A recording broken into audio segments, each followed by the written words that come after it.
Monday, mostly cloudy with a chance of snow and rain. Highs in the upper 30s. Lows in the cloudy. Highs around. Latest investment trends monitor.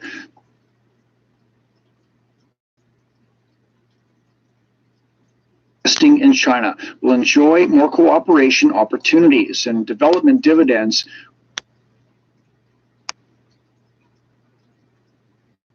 market, as the Chinese economy contributes 30% of global growth every year. Zhao Lijian says China is an important engine for the recovery of the world economy and a popular destination for companies from all over the world to start businesses. 进入新发展阶段的中国，同世界 China have closer ties with the global economy after entering a new stage of development. The comprehensive agreement on investment between China and the European Union will bring more opportunities and create more space for Europe to cooperate with other parts of the world. A recent survey says more than 62% of EU companies in China are willing to increase their investments. China has become the world's top recipient of investment flows. The United Nations Conference on Trade and Development has issued its latest investment trends monitor. The report shows that foreign direct investment flows in China rose by 4% to over $160 billion last year, making the country the largest recipient. The U.S. ranked second with a sharp decrease of 49% to $134 billion. With more on this, Guanghao spoke to Professor He Ping at the Department of Finance at Tsinghua University. What are your thoughts on China overtaking the U.S. as the largest FDI recipient? It's very easy to understand this phenomenon because over the past year, in 2020, China has done a very good job in controlling the COVID-19, while the United States experienced a very difficult time to control the pandemic.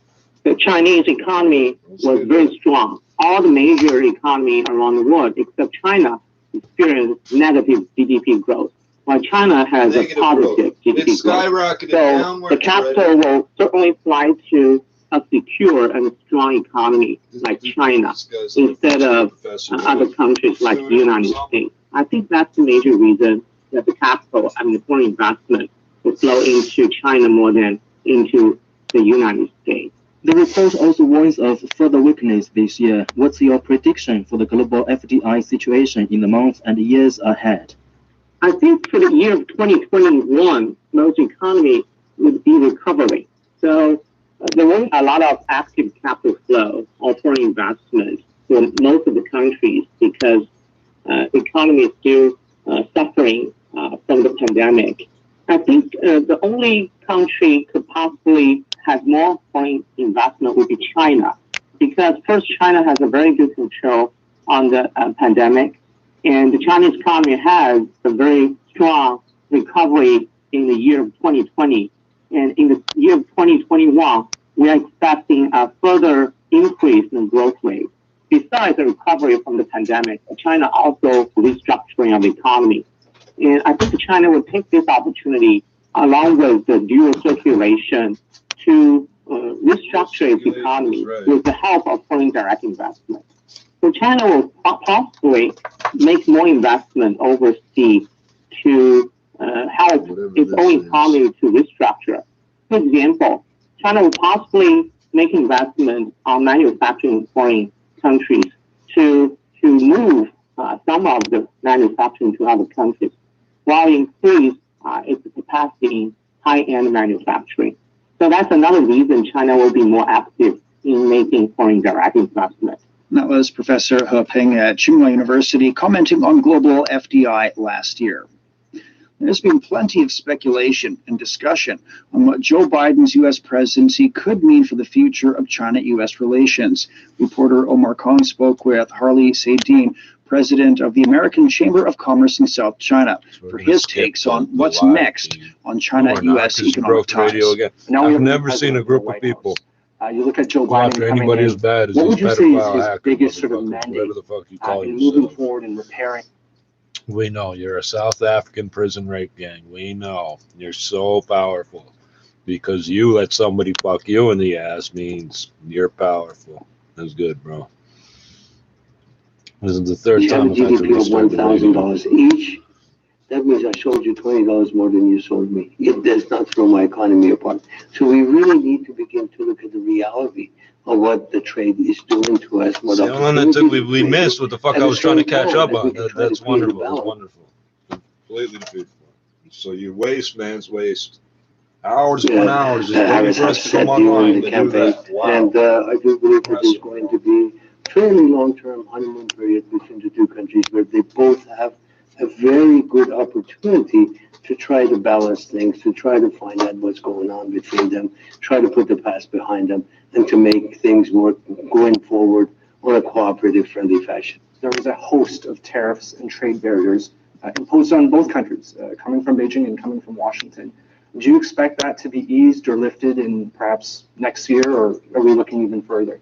The trade deficit of what used to be 400 billion, and it's now 575 billion as of last year, is just around 2% of total economy, no over 2% last year. And if you put that in perspective, where you and I are countries, we each have a GDP of $1,000 each. That means I sold you $20 more than you sold me. It does not throw my economy apart. So we really need to begin to look at the reality of what the trade is doing to us, what opportunities it's creating, at the same time as we can try to create a balance where American consumers and American companies can benefit far more from China's doing business with China, and Chinese economy and Chinese people can benefit from American supply and products and services, which we do so well. Well, looking at the next 4 years, we can forget the past 4 years, but looking forward, what is your overall expectation of how this relationship, specifically related to trade, develops? There are many, many issues in the world that need to be tackled jointly by U.S. and China going forward. There's famine. There are diseases that we need to control. There are rebuilding of the economic South that has really begun to suffer because of COVID-19. We need to make sure that supply chains are open. We need to make sure we expand supply chains, not limit the supply chains. There's a lot of things. The climate itself, we need to work together. We need to create a better field for all humanity to benefit from by just simply working together. That was AmCham South China President Harley Seidin talking about China-U.S. economic ties under the Biden presidency. After being trapped underground for 2 weeks following an explosion on January the 10th, 11 miners have been rescued from a gold mine in Shandong province. Fei reports. A miner surnamed Du was among the first to be rescued from the mine because he had suffered a head injury. He said they climbed about 100 meters after the explosion. It was very dusty. I couldn't see another person 2 to 3 meters away. Only the cab lamp was visible. The miners had no contact with the outside world during the first 9 days. Du said they survived only on water leaking through the rocks while a rescue operation got underway. When the drill pipe finally reached the tunnel where Du and other miners were trapped, he said they were thrilled. I felt like I was reborn. For 9 days and nights, we had nothing to eat. But when we heard the hole was drilled through, everyone stood up. Snacks with you There were no words to describe the feeling. We were so thrilled. Rescuers then passed on food, medication, and communication devices through the pipe over the next 5 days before they finally reached the miners underground. Upon finally seeing the rescuers, Du said he couldn't speak a word. To be honest, I was too overwhelmed to say anything to the rescuers. I only have 2 words. Thank you. Du said he always believed there would be someone coming. Another miner surnamed Wang said they supported each other in the belief that someone will come to their rescue. Billy Wong's kid? We have families. We have kids. We thought about them. And we believed that someone was going to come to save us. Wang said he knew it was a difficult rescue operation. The drilling is very, very hard. We were trapped more than 590 meters underground. It's difficult to drill holes to such depth. Wang's folded hands as he came up to the surface, uttering headlines across China. He said it was a spontaneous reaction to show his gratitude to everyone taking part in the rescue. All 11 miners are now in hospital for treatment. The hospital said 2 of them are in poorer health, but their lives are not in danger. For the Beijing Hour, this is Fei Fei. Coming up, the world surpassed 100 million cases of COVID-19.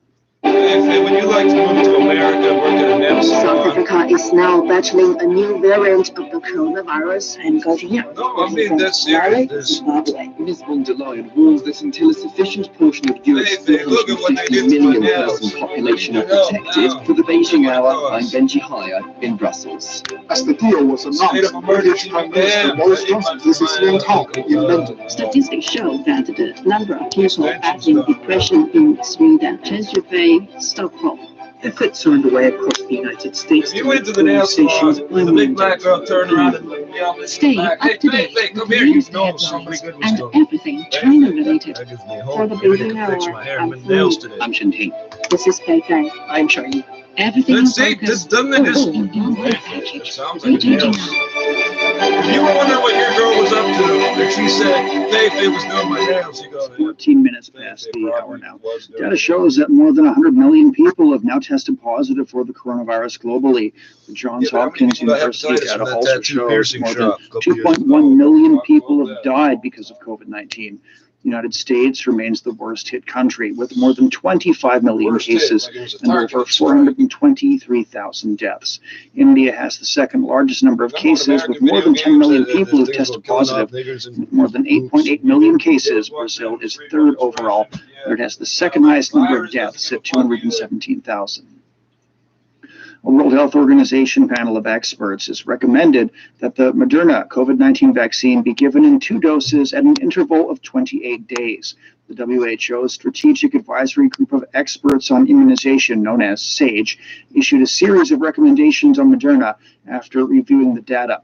Alejandro Cravioto is the chair of the panel of independent experts. We recommend that it should be given in 2 doses of 100 micrograms or 0.5 ml each, with an interval of 28 days between the doses. In exceptional cases, this interval might be moved to 42 days, but the evidence we have doesn't go beyond that time. The panel says the vaccine may not be used on pregnant women unless they're health workers exposed to the virus or have medical conditions putting them at high risk. WHO Director of Immunization, Kate O'Brien, says the body is currently reviewing Moderna's application for WHO emergency use listing. Moderna is in contact with WHO and is working with WHO on the data submission package and the review of the evidence for the purpose of emergency use listing. And we're working with Moderna to go as quickly as possible. The Geneva-based health organization's only given emergency use listing to the Pfizer-BioNTech vaccine so far. The European Union plans to create a Biodefense Preparedness program to prepare against the next big health crisis. European Commission leader Ursula von der Leyen says the program will be in the form of a public-private partnership. We need to bring together the innovation and the capability of the private sector and the long-term vision and predictability and the funding of the public sector. It is in this spirit that Europe will propose to create a biodefense preparedness program. Von der Leyen made the announcement during her address at the virtual meeting of the World Economic Forum. She says the program would seek to conduct work on existing and emerging pathogens and then develop and manufacture vaccines to respond to them. Meantime, the European Commission chief reiterated her call to COVID-19 vaccine manufacturers to deliver the promised doses to the EU.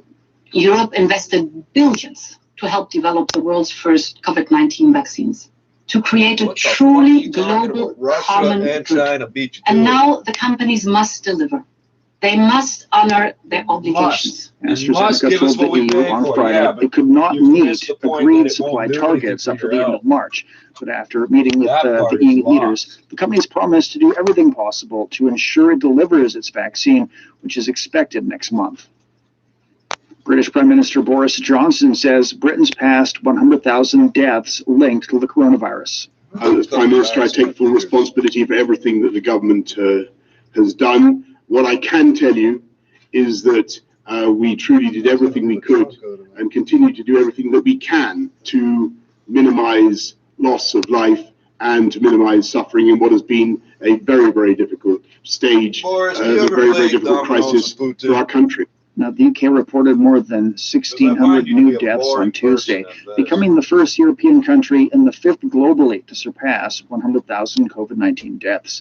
England's Chief Medical Officer, Chris Whitty, says the infection rate remains very high in the UK, despite a lockdown that's been in place since January the 5th. The rates are just about holding with the new variant, with what everybody is doing. Our big worry was that we didn't even be able to hold it.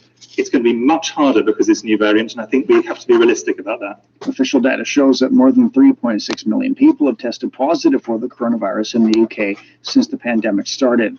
So far, more than 6.8 million people have received their first dose of the COVID-19 vaccine, with the target of reaching 15 million people by the middle of next month. The Prime Minister also expressed confidence in the UK's vaccine supply chain, even as pharmaceutical companies fail to deliver the promised volume of doses to the EU. Some COVID-19 patients who were released from hospital after recovering have tested positive a second time. Experts said they probably would not infect other people. Juju. Recently, over 30 patients who have just recovered from COVID-19 tested positive again in Shanghai, triggering concerns about being infected by these so-called re-positive patients. Data from China State Council shows around 5 to 15% of COVID-19 patients in China who recovered have tested positive again. The figure varies in different places. It was less than 0.1% in some regions. Technically, re-positive patients are those who returned a negative test result before they left hospital and later tested positive after they returned home. However, Tong Zhaohui with the China Expert Group for COVID-19 says most of those re-positive diagnoses were due to testing errors, but not reinfection. I think calling them re-positive patients is inaccurate. Many of them were actually still positive before they left the hospital, but tested negative on the day they left by mistake. Many issues relate to testing errors, such as problems with the testing kits, the way they take the samples, and transport. Experts say the traditional nucleic acid testing is done from the upper side of the respiratory tract via the throat, but the COVID-19 virus mainly appears in the lower respiratory tract. Therefore, if the amount of virus is not enough or is not evenly spread, the test result may be inaccurate. Wang Wei from Tongji Hospital in Hubei province says no one has been infected by those re-positive patients so far nationwide. There is no evidence in China and in the world to prove that those re-positive patients are infectious. In our hospital, around 3.4% of the patients, 5 people in total, have tested positive again after recovery. Their family members have not been infected by them. Meanwhile, most of those who have recovered physically show no symptoms of having fever or respiratory infection. China's top respiratory disease expert Zhong Nanshan explains that most of such cases are not infectious. For the re-positive patients, we need to perform more tests. For example, to test the antibodies in their blood serum. If they have many protective antibodies, even though they tested positive, they will not infect other people. He suggests that patients who have recovered from COVID-19 must be closely observed during their 14-day quarantine after they test negative. Experts also say there needs to be a larger global database to make an accurate conclusion on whether the re-positive patients are infectious. For the Beijing Hour, I'm Zhu. U.S. President Joe Biden on Tuesday signed a memorandum condemning the surge of anti-Asian racism in the country during the COVID-19 pandemic, while directing the Department of Justice to make more concerted efforts to address hate crimes and harassment against Asian Americans and Pacific Islanders. The memorandum says that during the COVID-19 pandemic, inflammatory and xenophobic rhetoric has put Asian American and Pacific Islander persons, families, communities, and businesses at risk. It says the federal government must recognize that it's played a role in furthering these xenophobic sentiments through the actions of political leaders, including references to the COVID-19 pandemic by the geographic location of its alleged origin. You're listening to the Beijing Hour. Coming up, a new project from the IMF, a projection rather from the IMF for global economic growth. The Beijing Hour. The Beijing Hour. The Beijing Hour brings you an hour of comprehensive news and information from both China and the rest of the world. A mix of news, sports, and entertainment. In-depth analysis of the day's big stories, as well as the most comprehensive business of the day. The Beijing Hour. Beijing Hour. Your very own window to China and the rest of the world. 23 minutes past the hour. The International Monetary Fund has projected that the global economy will grow by 5.5% this year, 0.3 percentage points above the October forecast. IMF chief economist Gita Gopinath says the upgrade for 2021 reflects the positive effects of the onset of vaccinations in some countries, as well as additional policy support at the end of 2020 in economies such as the United States and Japan. She says much now depends on the outcome of the race between a mutating virus and the vaccines to end the pandemic, and on the ability of policies to provide effective support. She says China's been very successful in containing the pandemic. That's played a very important role to bring back economic activity. This year, China is expected to grow by 8.1% and to expand 5.6% next year. Meanwhile, the global economy is projected to grow 4.2% in 2022. China's economy grew 2.3% last year. The country became the first to shift from negative to positive growth after a 6.8% slump in the first quarter.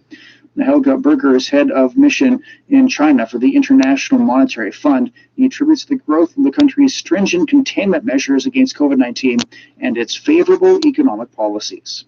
Policymakers did, at least three things. They helped to contain the virus. They worked to mitigate its impact on the economy. And then as the virus was under control, macroeconomic policy efforts played a very important role in supporting the recovery. So this is why we think we do have a recovery that will continue into 2021. Chinese retail sales lost a bit of steam last month, rising 4.6% compared to November's 5%. The entire year, retail sales slumped 3.9%. Berger says the overall positive trend is the result of China's commitment to high-quality development. Lower growth isn't necessarily worse if it's high quality and inclusive. Making sure that there's everybody participating in growth, especially low-income households, I think should be part of the course and help sort of China extend the gains it has made in terms of fighting poverty. He says China's managed to press forward with structural reforms despite the pandemic, noting significant progress in the financial sector. The U.S. Senate on Tuesday voted to confirm President Joe Biden's nomination of Antony Blinken to serve as the next U.S. Secretary of State. The Senate confirmed the nomination by a vote of 78 to 22, making him the 71st U.S. Secretary of State. During his confirmation hearing last week, Blinken proposed changes to the previous administration's foreign policy on the Middle East.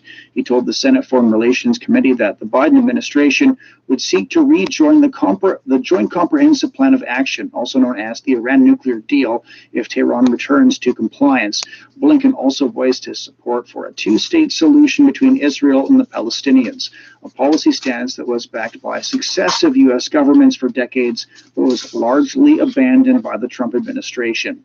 The 58-year-old served as Deputy National Security Advisor and Deputy Secretary of State under former President Barack Obama.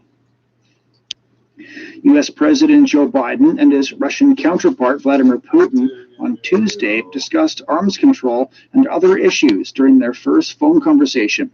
The White House says Biden and Putin discussed their willingness to extend the new Strategic Arms Reduction Treaty for 5 years, agreeing to have their teams work urgently to complete the extension of New START by February the 5th. The so-called New START Treaty, which limits the numbers of deployed strategic nuclear warheads to 1,550 and delivery systems to 700 for each, is the last remaining nuclear arms control pact in force between the two nuclear superpowers. The two leaders also agreed to explore strategic stability discussions on a range of arms control and emerging security issues. It's time for a short break. So far this hour, a Chinese official says foreign companies investing in China will enjoy more opportunities with the country's further opening up.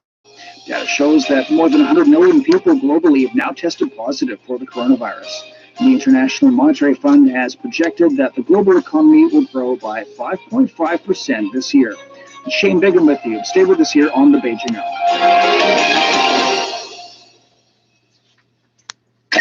The Beijing Hour. The Beijing Hour.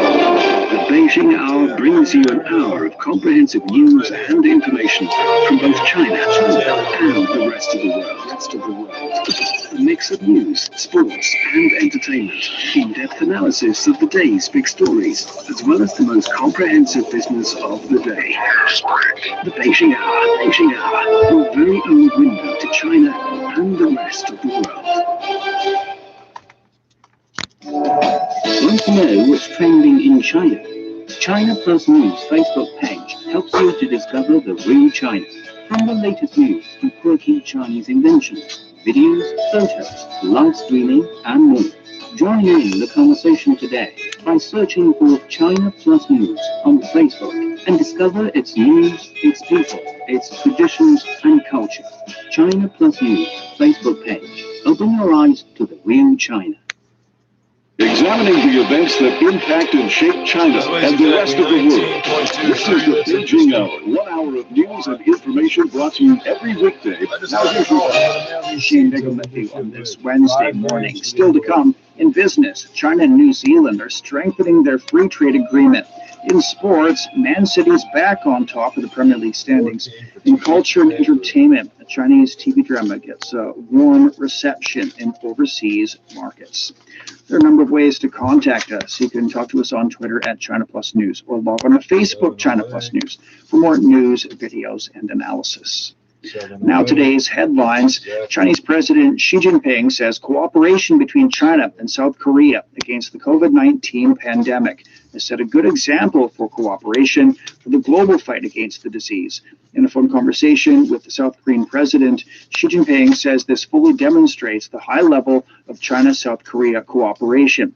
He says that despite the influence of COVID-19, bilateral trade has increased, and that this shows the complementary characteristics and great potential of China-South Korea cooperation.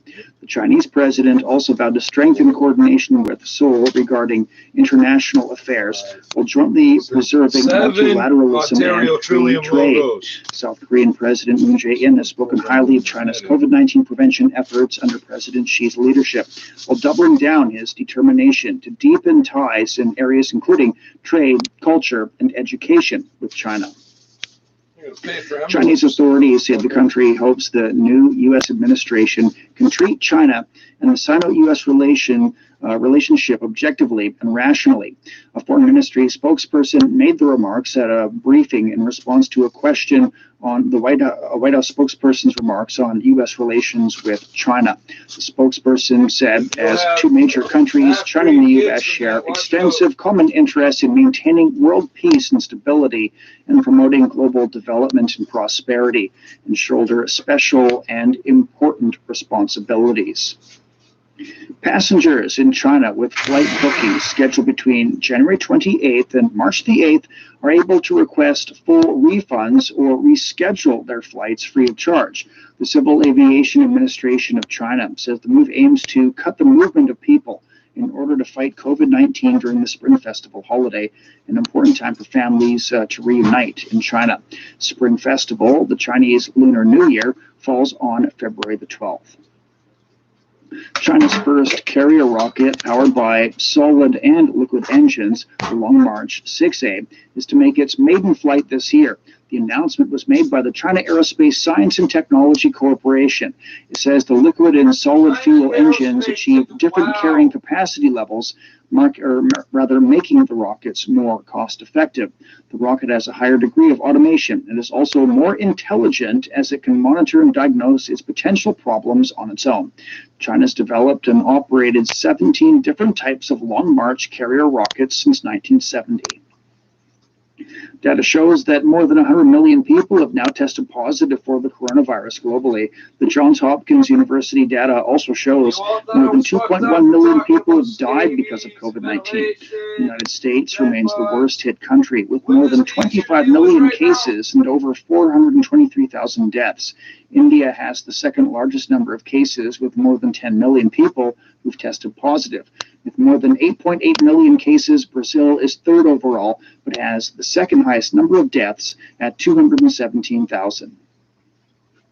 The U.S. Senate on Tuesday voted to confirm President Joe Biden's nomination of Antony Blinken to serve as the next U.S. Secretary of State. The Senate confirmed his nomination by a vote of 78 to 22, making him the 71st U.S. Secretary of State. During his confirmation hearing last week, Blinken proposed changes to the previous administration's foreign policy on the Middle East. He told the Senate Foreign Relations Committee that the Biden administration would seek to rejoin the Joint Comprehensive Plan of Action, also known as the Iran nuclear deal, if Tehran returns to compliance. Blinken also voiced his support for a two-state solution between Israel and the Palestinians. The 58-year-old served as Deputy National Security Advisor and Deputy Secretary of State under former President Barack Obama. U.S. President Joe Biden and his Russian counterpart Vladimir Putin on Tuesday discussed arms control and other issues during their first phone conversation. The White House says Biden and Putin discussed their willingness to extend the new Strategic Arms Reduction Treaty for 5 years, agreeing to have their teams work urgently to complete the extension on the New START treaty by February the 5th. The so-called New START, which limits the numbers of deployed strategic nuclear warheads to 1,550 and delivery systems to 700 for each of them, is the last remaining nuclear arms control pact in force between the two nuclear superpowers. The two leaders also agreed to explore strategic stability discussions on a range of arms control and emerging security issues. The outgoing Chinese ambassador to the UK says the two countries should strive to see the big picture and stay on the right path in their relations despite global challenges. Liu Xiaoming says China and the UK should work together to confront these challenges against the backdrop of the COVID-19 crisis. The world is facing an important choice between cooperation and confrontation, between dialogue and division, between openness and closedness. Against such backdrop, China and the UK, as major countries of global influence, showed an important mission of safeguarding world peace and development. He made the remarks during an online farewell reception. He adds that a sound and stable China-UK relationship will benefit the people of both countries and beyond. This is Shane Bigham live from the Chinese capital. Coming up in business, China and New Zealand are strengthening their free trade agreement. You're listening to the Beijing Hour, 60 minutes of comprehensive news, your window on China and the world.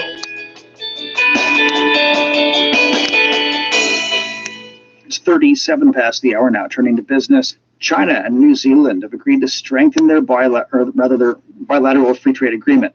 Chinese Commerce Minister Wang Wentao and his New Zealand counterpart signed a protocol via video link, upgrading the country's trade pact for 12 years. The revised FTA will see both countries mutually open their markets to certain wood and paper products. They'll optimize economic exchanges by reviewing rules of origin, technical barriers to trade, and customs facilitation. New Zealand will lower its threshold for reviewing Chinese investment, allowing it to receive the same review treatment as members of the Comprehensive and Progressive Agreement for Trans-Pacific Partnership. In 2008, China signed a free trade agreement with New Zealand, the first FTA between China and a developed country. With more on this, Guayan spoke with John Ross, Senior Fellow at the Chongyang Institute for Financial Studies at Renmin University. What's the significance of this deal? Well, I think there's two significances. One, it's good to be extending relations between China and New Zealand. it's alternative examples of negative trends taken by some other countries, although it's part of the process of integration in what might be the Pacific. The second thing is that it's particularly timely because New Zealand, apart from China, is one of the countries which has handled the COVID pandemic best of any country in the world, and therefore there's big conditions to relaunch New Zealand's economy and China's economy, and therefore carry on trade. And then there's high complementarity between the two economies. I mean, New Zealand is one of the world's biggest producers of very high quality food stuff, including dairy products, cherries, and other matters. And this is excellent for China. So the economies are extremely complementary. Well, according to the agreement, China will open up further to New Zealand in sectors including aviation, education, finance, and elderly care. What opportunities do you see in China's service sector for global investors? Well, China's economy is growing faster than any other major economy in the world, and it's going to contribute in 2020 and 2021 more than 60% of world growth, according to the calculations of the International Monetary Fund. And even if you take the period up to 2025, the International Monetary Fund calculates that China will contribute more than 30% of world growth. This is compared to, say, 10% in the United States. So therefore, many companies want to get into the Chinese market, and many countries do. For example, it's a striking fact that last year China became the largest receiver of net inward investment, overtaking even the United States. I'm sure that all sorts of countries want to participate in China's service sector. So this is a big opening for them. While addressing the World Economic Forum, Chinese President Xi Jinping praised multilateralism, saying that it is the only way to fix the complex problems facing the world. What role do you see free trade is playing at a time when the world economy is ravaged by the pandemic? Well, I thought I've read the whole speech, and what the President said is entirely correct, particularly in the period of maximum political and economic crisis created by COVID. I mean, I don't intention to some countries, but many countries have got big social problems. The international way of dealing with things is the only way to do it. Otherwise, we're going to have a descent into type of chaos. And one of the things which the Trump administration demonstrated in the very unfortunate events which transpired even inside the United States around the events of the Capitol and so on, is that the attempt by one country to dictate what is going to happen produces not merely disorder internationally, but in the case of the United States, even produced somewhat of chaos within its own borders. So I thought that what President Xi said was very timely and absolutely correct. But no country is in a position to dictate what's happening to the world. That's what the experience has shown. So countries have got to multilaterally cooperate with each other. That was John Ross, Senior Fellow at the Chongyang Institute for Financial Studies at Renmin University, sharing his insights into the Free Trade Pact inked between China and New Zealand. China's vowed to upgrade its transportation network countrywide and integrate advanced digital technology. Many tech giants are joining the national effort to build a digitalized public transportation ecosystem. John Shuan has more. The mass approach is intended to offer multiple transport options to the public by integrating all means of travel onto a single digital platform. The work began in 2017 when Tencent expanded its QR code payments to include buses and intelligent travel assistance. Its service is now available on buses, subways, and ferries, and is in use by more than 150 million people in more than 150 cities. Just last August, the company made its QR code payment system available for Shanghai's railway service in suburban Jingshan district. Several other tech giants are also tapping into the sector. Alipay's app now provides links to services for buses, subways, railways, airlines, and shared bikes, though each of these is still operated by individual companies. For example, for the last 2 years, Alipay has linked to an app developed by Shanghai Metro called Metro Dadonghui that allows passengers to scan a QR code on their phones to enter the trains. I've used the codes for around 3 years, and it's very convenient. I use at least twice a day, sometimes 4 or 5 times. But still, the development of the unified model is far from mature, since many commuters still need to transfer between different apps depending on their mode of transport. I mostly use Alipay and WeChat, and also Meituan. Different apps. Alipay for bikes, WeChat for buses. Experts say the final problem mobility as a service has to solve is the ability to connect between different systems. That was John Schussman reporting on the boom in the digitalization of the transport sector in China. You're listening to the Beijing Hour. Coming up in sports, Man City is back on top of the Premier League table. The Beijing Hour. Hello, I'm Peter Dinklage from X-Men Days of Future Past. You are listening to the Beijing Hour. Hi, I'm Kathy Freeman. You're listening to the Beijing Hour. Hi everyone, I'm Lang Lang. Welcome to the Beijing Hour. The Beijing Hour, your window to China and the world. It's 47 minutes past the hour now. Turning to sports, here's Yang. Thank you, Shane. In European football, Manchester City went on top of the Premier League table with a 5-0 thrashing of West Bromwich. City now leads Manchester United by 1 point. Arsenal continued their excellent run of league form by coming from behind to beat Southampton 3-1. Meantime, in Italy, Inter Milan edged past AC Milan 2-1 in the Coppa Italia thanks to the last-minute free kick scored by Christian Eriksen. Chelsea has officially announced that Thomas Tuchel has been named the club manager in the wake of Frank Lampard's sacking. The 47-year-old German coach has agreed to an 18-month contract with the possibility of an extension. Tuchel was himself sacked by PSG in December after twice winning the French title and taking the team to the 2020 Champions League final, where they lost to Bayern Munich. He is expected to be on the bench at Stamford Bridge for today's Premier League meeting with the Wolves. The NBA stars took time to remember a legend on the 1-year anniversary of his death. Kobe Bryant, one of the NBA's all-time greatest players, died aged 41 in a helicopter crash along with his 13-year-old daughter last year. LeBron James says Bryant's legacy will be long honored. We got a lot of guys that wear shoes still to this day, obviously. I'm able to wear the 2-4 on my finger every night.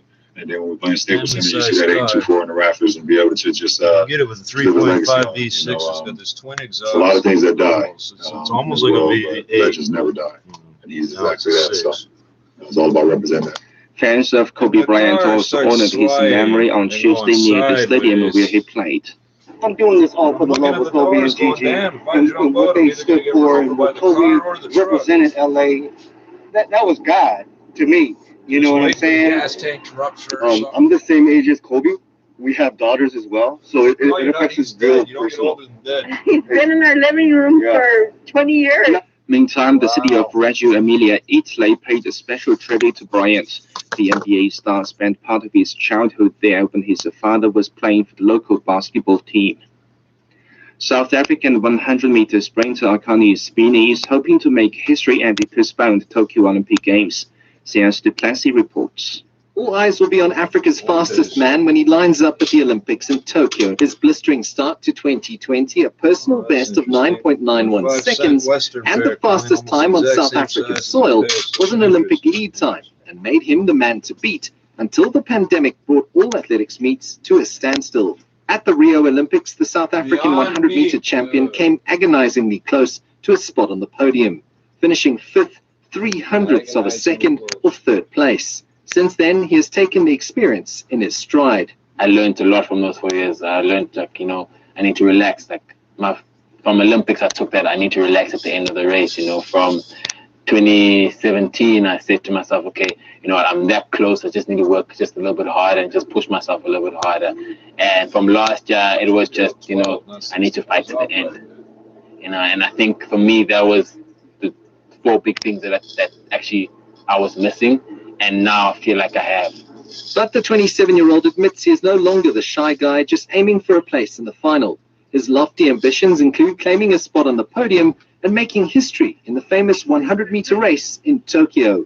It's a very respected position, and no one can take that away from me. If I go to the Olympics and I win the gold medal for the 100 meters, no South African has ever done that. No African has ever done that.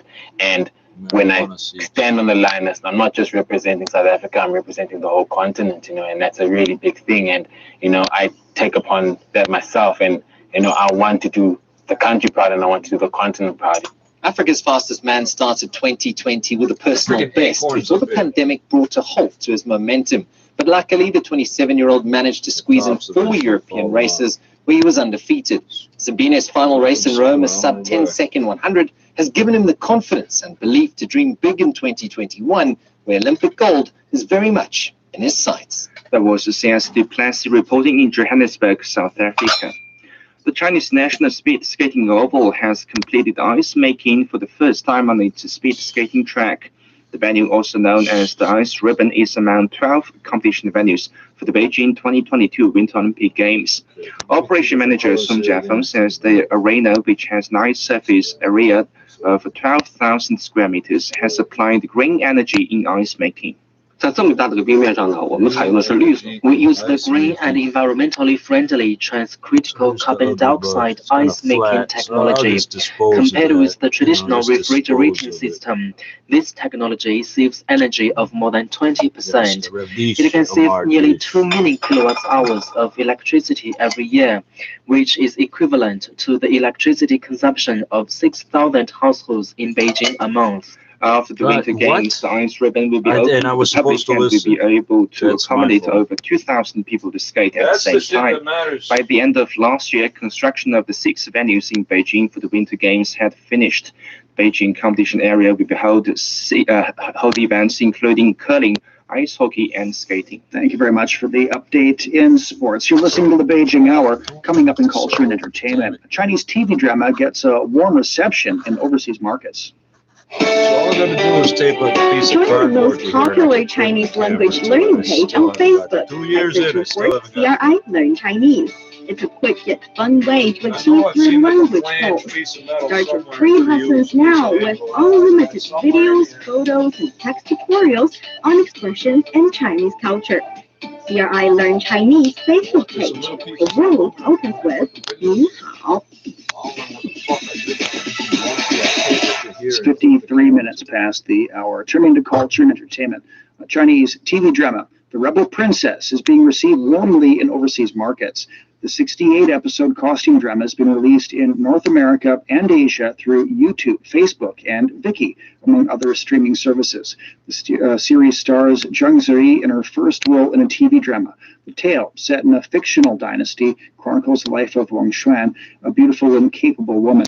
The protagonist grows up as the emperor's most cherished niece, but morphs into a carefree royal,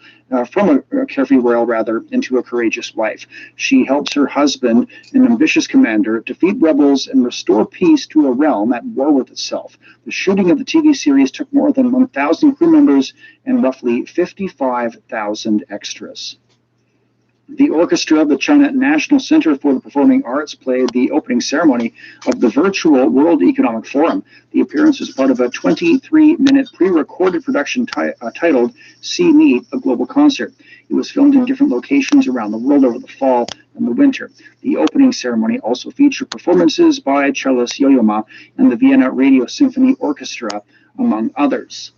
The China NCPA Orchestra performed 2 pieces from Beethoven. The orchestra received an invitation to perform at the event in August of 2020. The performances were filmed at the National Center for the Performing Arts in Beijing in November of last year. China's live streaming singers have found a shortcut to stardom by gaining a following on short video platforms. This approach, however, presents challenges and criticism. Lu Surrey reports. What does generate criticism in China? I can picture me drinking Japanese beer listening to this in Koreatown. Hua Tong is a live streaming singer who has millions of Arabic fans with the Viet Cong. but it's becoming more and more difficult for her to schedule online performances. Ever since 2 of her songs went viral on the internet, requests to write new songs and attend commercial performances are flooding her life. In the past, when I gave out my demos, people would say they don't have time to listen to my stuff, or they just don't want it. And now they say things like, Miss Hua Chong, do you have time to write a song, please? Well, she approaches her audience with simple but catchy songs as the girl next door. She's now training herself to be a real star. What you see, that's where you're going to fuck things up.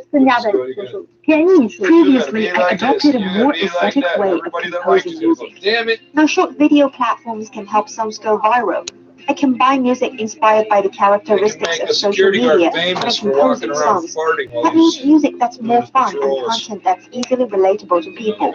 I'm going to work hard on this kind of content. Promoting new songs on short video platforms in an effort to score instant popularity is a new trend in China.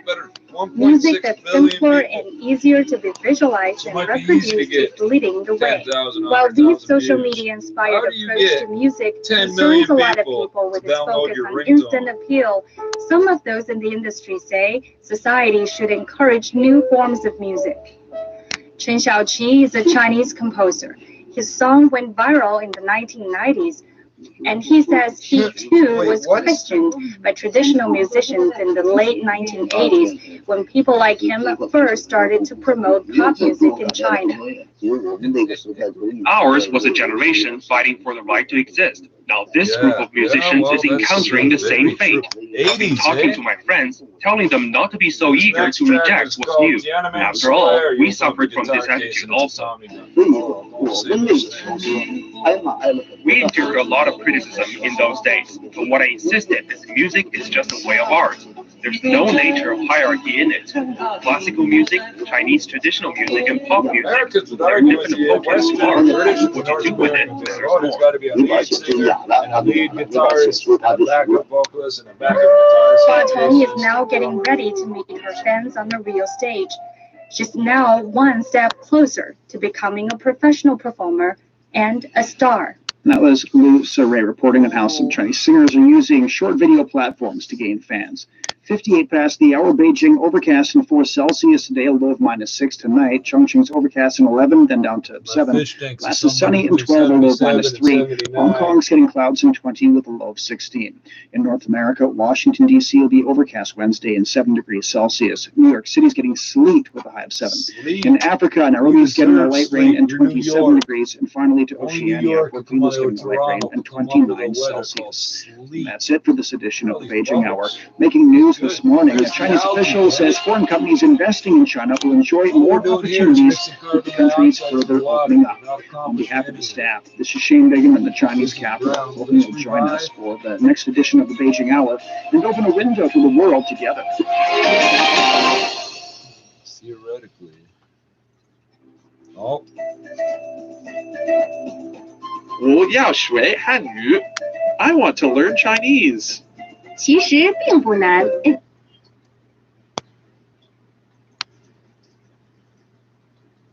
Highs in the upper 30s, lows in the upper 20s. He's over here somewhere. There's 2 or 3 of these smart ones. I know you're here, buddy. I can hear you. Oh, dear. Wait a second. How come? Oh, don't ask questions. I need a light on top of this fish. If I move this cage over, and this, well, you guys can't see. It's like a poorly scripted TV show.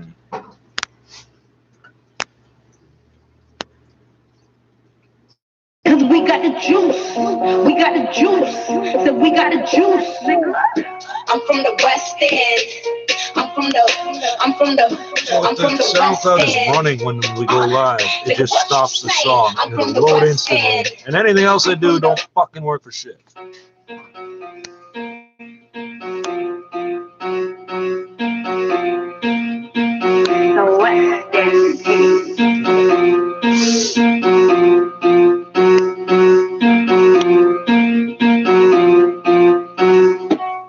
The West End. I'm from the West End. I'm from the West End. Nigga, what you saying? I'm from the West End. I'm from the West End. The stainless steel screen is now lasting almost 2 years longer than the store I got it from. Full year long. I don't know where to get another one now. They have bags of them. Ziploc bags. I ain't condoning no violence. The youngins are wildin', they move kind of reckless. Got the keys, police stay patting niggas. Stay cheese, a familiar face taxing niggas. Safety, didn't even wanna slap the nigga, he made me. Ain't nobody telling me nothing. I knew from a youngin' that I be the one I hit something. Now all of these rappers is bugging. You live in the birds and you act like you came up from nothing. Shout out to my niggas on the plaza. Lane to connections, Southside Gaza. When I roll my backwood, better have grabber. Never leave the house without my iPhone charger. Wallahi, my Mali's the rocker. Abdi Muhammad Mustafa. African man, that's my barber. Jamaican man, that's my shopper. Tell him the truth. Tell them the truth. These rappers, they lying the booth. Lie in the booth. What's then got the realest? Just look at the proof. I'm living proof. The city's so litty cause we got the juice. We got the juice. So we got the juice. I'm from the West End. I'm from the West End. Nigga, what you saying? I'm from the West End. I'm from the West End. Nigga, what you saying? Been strict, jungle to the Rex, we deep. Rex, we deep. I can tell a West End nigga by the way you speak, Birds chirping loud in the hood, always lose they beats. Know that shotty with bodies got dumped in the creek. Stop, freeze, what a mean looking for me. The chick I got her degree, what do you mean? Bitch, she don't know what I seen. Bitch, you ain't been on the scene, record is clean. I'm too wavy, man, cause your man wanna date me. I got the sauce, gravy, more than they cannot replace me. Cause I'm from the West End. Bitch, nigga, better watch that top and find out you top to the cops. Cold when it turn hot on your block. I'm from the West End, so you claim you a body mine, but y'all what a body girl do. I'll show you what a body girl do, but you didn't know that. I'm from the West End. I'm from the West End. Nigga, what you saying? I'm from the West End. I'm from the West End. Nigga, what you saying? Yeah, of course. I hate the fuck that. We're gonna start dumping. What time is it? Oh, yeah. 4.2. Rappahannock River above Fredericksburg. 3.1. Rapidan River near Culpeper. 2.0. Opeckham Creek near Martinsburg. 2.6. Creek at Dawsonville. Keep it up. 2.3. Keep it up. Near Leesburg. 2.0. Keep it up. Just imagine. Welcome to Mi'kmaq Matters, a podcast about people, politics. Just imagine from the point of view. With drizzle and fog. The temperature was 37 degrees Fahrenheit or 3 degrees Celsius. Just imagine from the point of view. 2.36. Humidity was 96%. The idiot who's watching and every this should run the script now. Pressure was 29.9. And every time I look towards the screen, or every time you think I'm looking at you, or whatever the fuck is your fucking pathology. These are strange and difficult times. I hope you and those dear to you. Just imagine from the point of view of the people that stalk you, how fucking empty their existence is. Actually, maybe I'll leave it on this one.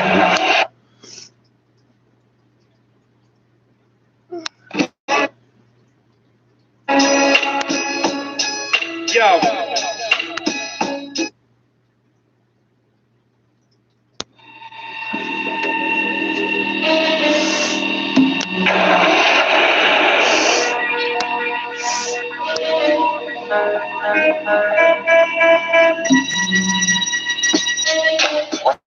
Happened, miss?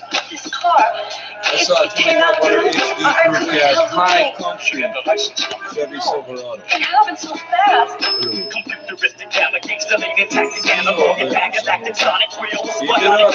up, buddy. Dummy it to the point where I just turn over and you get dragged back to yourself, stupid.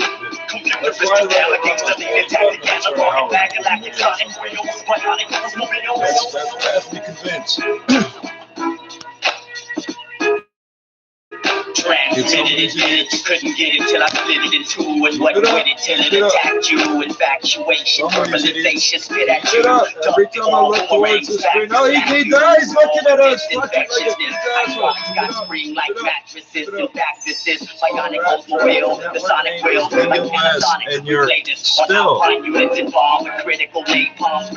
This is U.S. Army DOS, and you still, I just got a dollar sign in there to let you know we're gangsters, and you still, oh, he's showing me my eyes closed. Okay, you've done that 5 times in a row now. Dude, if I give you the feedback, I can see it. Will that make you stop? Meticulous in the way we split the alphabet tab, ridiculous in the light.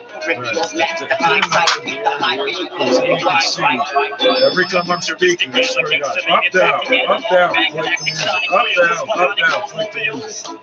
It's just imagine from the point of view of somebody who's so empty. Just imagine from the point of view of somebody who's so empty. All the emails harass one another from their own IP address. One more fancy of your mainframe, better your brain frame. Please not test or refrain or restrain. Don't have other rhymes without definitely dog minds. Fuck all my hoes behind. Look at that ass, smack that ass. I'm that skate, wipe off your mother's sheet. Believe me, I've achieved the epitome of the automotive industry. All the way up to they can drop this. Take the wheel and navigate. See, forces and by the forces and transfer to you by me by simple exchange. Drop one D and you know how my dick is perfect. Just jerk me off, bitch. Look at me, I'm rich. Look at my old man grown. Cell phone, I can go home. Just kick back, flash your tits and drinks and nothing. Shut the fuck up. Computeristic navigates to lean and test again. I'm logging back and active sonic wheels. Bionic Oldsmobiles. Computeristic navigates to lean and tactic analog and back and active sonic wheels. Bionic Oldsmobiles. Ping the IP address. What are you doing? Strange pace, opposite sound shape. Gets my breaks done at great bit. Urination champion, ultimate breakdown, space legs to the head. Break dance with a bomb and to get through it. Dancing like a ballerina with skates on. The Indy 500, AJ40, you get the trace on. Richard Petty looking under the hood, 4-cylinder. Millimeter needle. Drinking Jimmy B to the oil check, standpoint, man point engine. 4-pipe, pipe, standing on the racetrack like that. Stock car, distributor, delivery, analog cubic feet with hubcap falling off, coming up the street with a helmet and Trojan, like Roman, evil force like the Omen, Pakistan, travel out my back, stretch out of the Daytona 2000, Raven X, driven robots, changing the wires, right on Jim, this is what in the backseat, this is the rock, and smoke the weed with great big, smoking this you want them to do. You know what you're doing. It's the reason YouTube lets me say this dumb shit, like I'm talking to you. Not technically talking to you, I'm sort of addressing whatever idiot is harassing me. Up and down. They're going to do this the whole time I'm trying to smoke. They're stopping me. They're not letting me. This is how white people are. This is how these half-breed whites out of fucking South Africa who are all prison rapists and HIV positive and ran here after apartheid. They ran here after apartheid ended. This is how they are. They're all 50s. They're on their 50s. Somewhere between 40s and 60s now. They're hardcore, Brenton. They're hardcore. You didn't know an entire song. Wow. Well, how come you only interrupted the song once? It's not your style to only interrupt it once. You usually stop it 6 times in a row. You usually stop it 6 times in a row.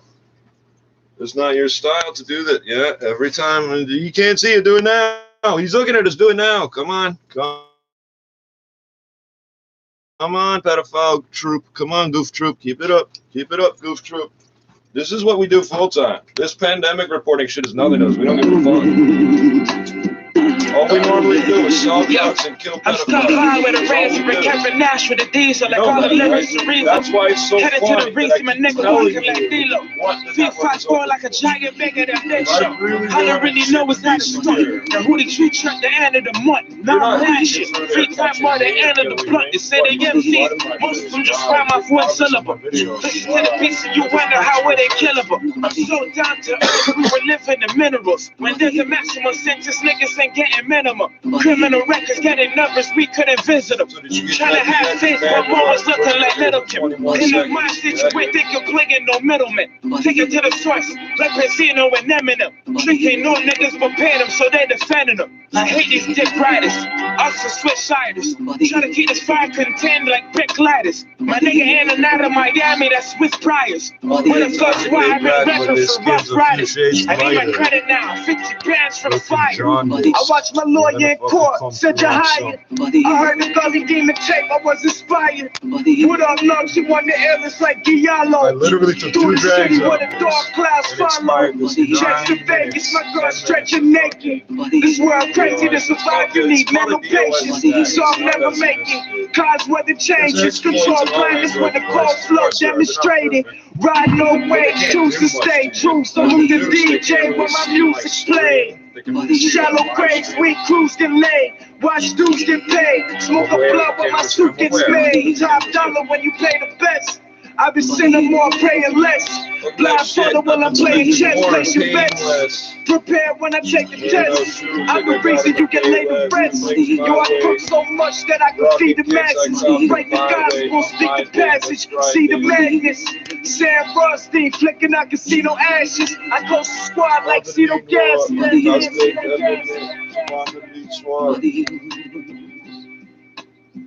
Born in Black History Month, I don't give a fuck much.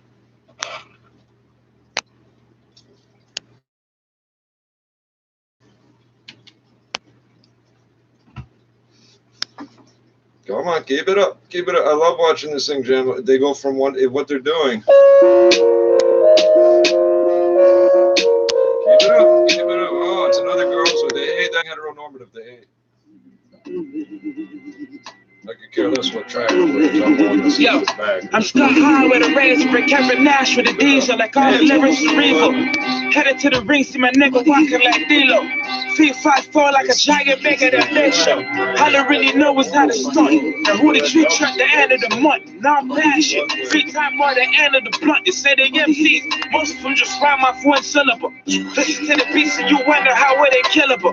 I'm so down to earth, we were living the minerals. When there's a maximum sentence, niggas ain't getting minimum. Criminal records getting numbers, we couldn't visit them. Trying to have faith, but more was looking like Little Kim. In that mind situation, they can play in no middleman. Take it to the source, like Casino and Eminem. Drinking no niggas prepare them, so they defending them. I hate these dick riders, us are Swissiders. Try to keep this fire contained like brick ladders. My nigga in and out of Miami, that's Swiss Priors. What the fuck's why I've been rapping for Rough Riders? I need my credit now, 50 bands for the fire. Treehouse watching for forest fires. You're fucking fired. Gully Demon tape, I was inspired. What up, Lung? She won the illness like Giallo. Through the city where the dark clouds follow. Checks to Vegas, my girl stretching naked. This world crazy to survive, you need mental patience. So I'm never making cause weather changes. Control blindness when the cold flow demonstrated. Ride no waves, choose to stay true. So who's the DJ when my music's played? Shallow graves, we cruise get laid. Watch dudes get paid. Smoke a blunt when my suit gets made. Top dollar when you pay the best. I've been sinning more, praying less. Blindfolded when I'm playing chess, placing bets. Prepared when I take the test. I'm the reason you can lay the rest. Yo, I cook so much that I can feed the masses. Write the gospel, speak the passage. See the madness. Sam Rusty, flicking out casino ashes. I go squad like Cito Gas. As soon as I go live is when they get the IP address. Fuck's up with that.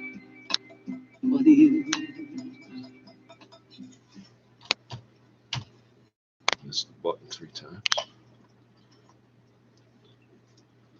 Fuck. And it amazes me, like, oh, we're gonna bother him every time he smokes a joint. Okay, I'm just gonna smoke 10 more. You do that every time. So we've seen in this past few days, this past week, I can stand over here for 45 minutes if I come on screen. Oh shit! I can see the goddamn TV from the other end of the room, right? Like, it's these logical.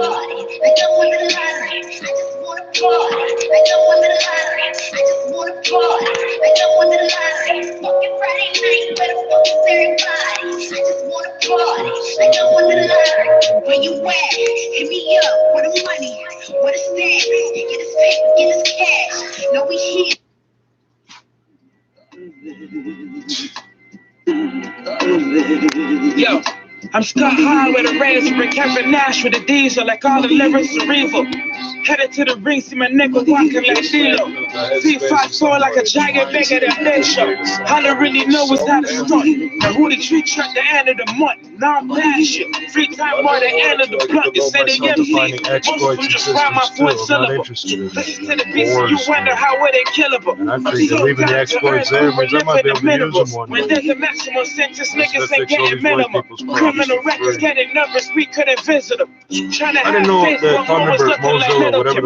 In that mind situation, think of bringing no middleman. Take it to the source, like Casino and Eminem. Drinking no niggas prepared them, so they defending them. I hate these dick riders, us and switch siders. Try to keep this fire contained like big gliders. My nigga in and out of Miami, that's Swiss Priors. What the fuck's why I've been rapping for rough riders? I need my credit now, 50 bands for the flyer. I watched my lawyer in court, said you're hired. I heard the Gully Demon tape, I was inspired. What up, Lux? You want the illness like Diallo. Through the city where the dark clouds follow. Jets to Vegas, my girl stretching naked. This world crazy to survive, you need mental patience. So I'm never making cause weather changes. Control climates when the cold flow demonstrated. Ride no waves, choose to stay true. So I'm the DJ when my music's played. Shallow waves, we cruise get laid. Watch dudes get paid. Smoke a blunt when my suit gets made. Top dollar when you pay the best. I be sinning more, praying less. Blindfolded while I'm playing chess, placing bets. Prepared when I take the test. I'm the reason you get laid to rest. Yo, I cook so much that I can feed the masses. Write the gospel, speak the passage, see the madness. Sam Rothstein flicking out casino ashes. I go squad like Cito Gas. I don't care. That beat's got me in a mood.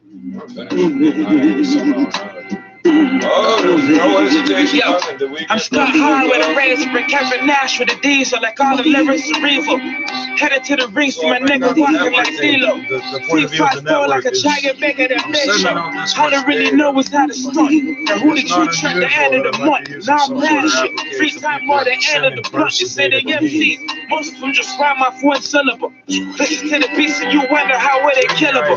I'm so down to earth, we were living the minimals. When there's a maximum sentence, niggas ain't getting minimum. Criminal records getting numbers, we couldn't visit them. Trying to have faith, but more was looking like Little Kim. In that mind situation, think you're playing no middleman. Take it to the source, like Casino and Eminem. Drinking no niggas prepared them, so they defending them. I hate these dick riders, us and switch siders. Trying to keep this fire contained like big gliders. My nigga in and out of Miami, that's Swiss Priors. What the fuck's why I've been rapping for rough riders? I need my credit now, 50 bands for the flyer. I watched my lawyer in court, said you're hired. I heard the Gully Demon tape, I was inspired. What up, Lux? You want the illness like Diallo.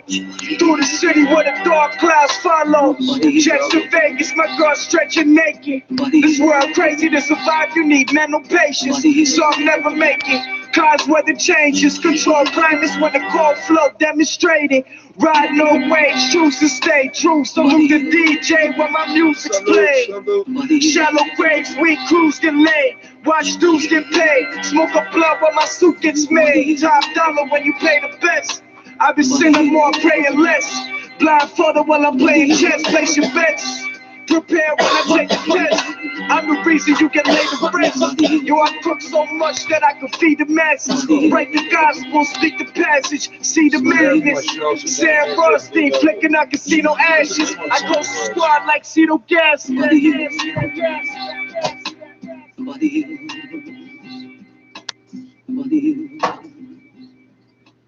I should put all these rocks and all these pennies in this toolbox.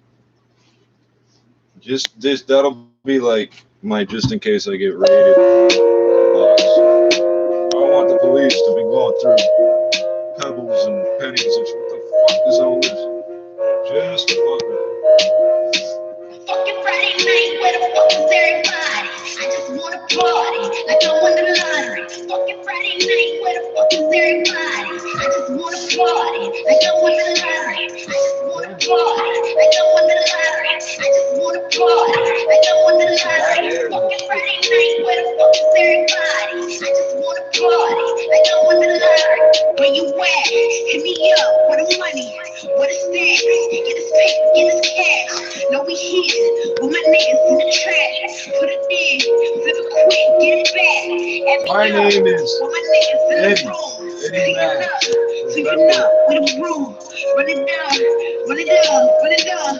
Double cup, double cup. So I got a couple racks today.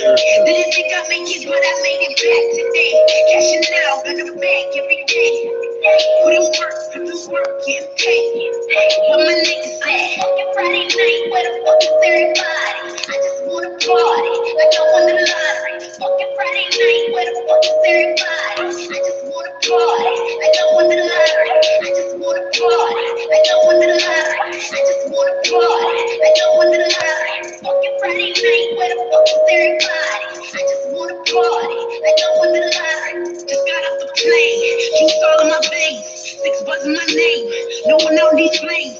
Fucking Friday night, I ain't playing no games. I'm that West End chick that was raised in the lane. Yeah, you won't believe it, yo, just raise the speed. Okay, so we did waste 10 minutes talking to him. Raise a bar for the scene. If the work ain't clean, don't come for me. If it did this all the time from the day I got it to now, I'd consider it normal. It didn't. It doesn't. It doesn't do it 24/7. There's a human element. I've noticed I get a different response depending on the weirdo shit I say when it happens. That's not supposed to happen. The robot was hacking my Android. We have different methodologies.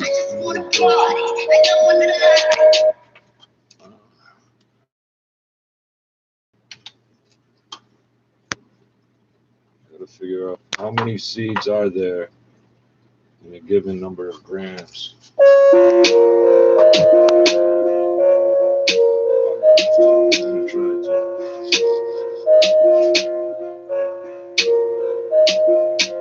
Fucking Friday night, where the fuck is everybody? I just wanna party, like I won the lottery. Fucking Friday night, where the fuck is everybody? I just wanna party, like I won the lottery. I just wanna party, like I won the lottery. I just wanna party, like I won the lottery. Fucking Friday night, where the fuck is everybody? I just wanna party, like I won the lottery. Where you at? Hit me up, where the money, where the stash? Get this paper, get this cash. No, we here, with my niggas in the trash. Put it in, flip it quick, get it back. Add me up, with my niggas in the room. Cleaning up, sweeping up with a broom. Run it down, run it down, run it down. Double cup, double cup, double cup. So I got a couple racks today. Didn't think I'd make it, but I made it back today. Cashing out in the bank every day. Put in work, get paid. Where my niggas at? Fucking Friday night, where the fuck is everybody? I just wanna party, like I won the lottery. Fucking Friday night, where the fuck is everybody? I just wanna party, like I won the lottery. I just wanna party, like I won the lottery. I just wanna party, like I won the lottery. Fucking Friday night, where the fuck is everybody? I just wanna party, like I won the lottery. Just got off the plane, juice all in my veins, 6 buzz in my name, no one on these flames. Fucking Friday night, I ain't playing no games. I'm that West End chick that was raised in the lane. Yeah, you won't believe it, yo, just raise the speed. They calling, but they can't get a hold of me. It's alright, BT, raise a bar for the scene. If the work ain't clean, don't come for me. They show up before, but they wanna come around. I'ma ride this wave, put the water right now. I'ma spark this place till the fire burn out. I'm before, but I'm most done now. Fucking Friday night, where the fuck is everybody? I just wanna party, like I won the lottery. Fucking Friday night, where the fuck is everybody? I just wanna party, like I won the lottery. I grew up watching Mr. Wizard. And with the computers and our brains, we would just put it all together. And now everybody's watching the same damn cartoons we were watching. Oh, how much more is there? Shit, I didn't.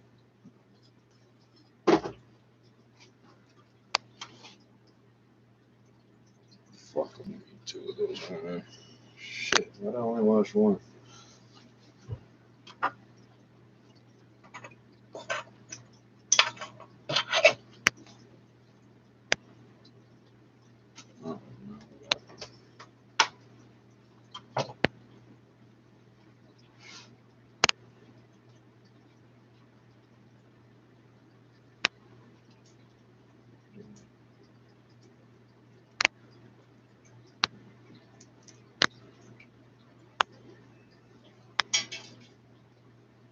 That was a good shot.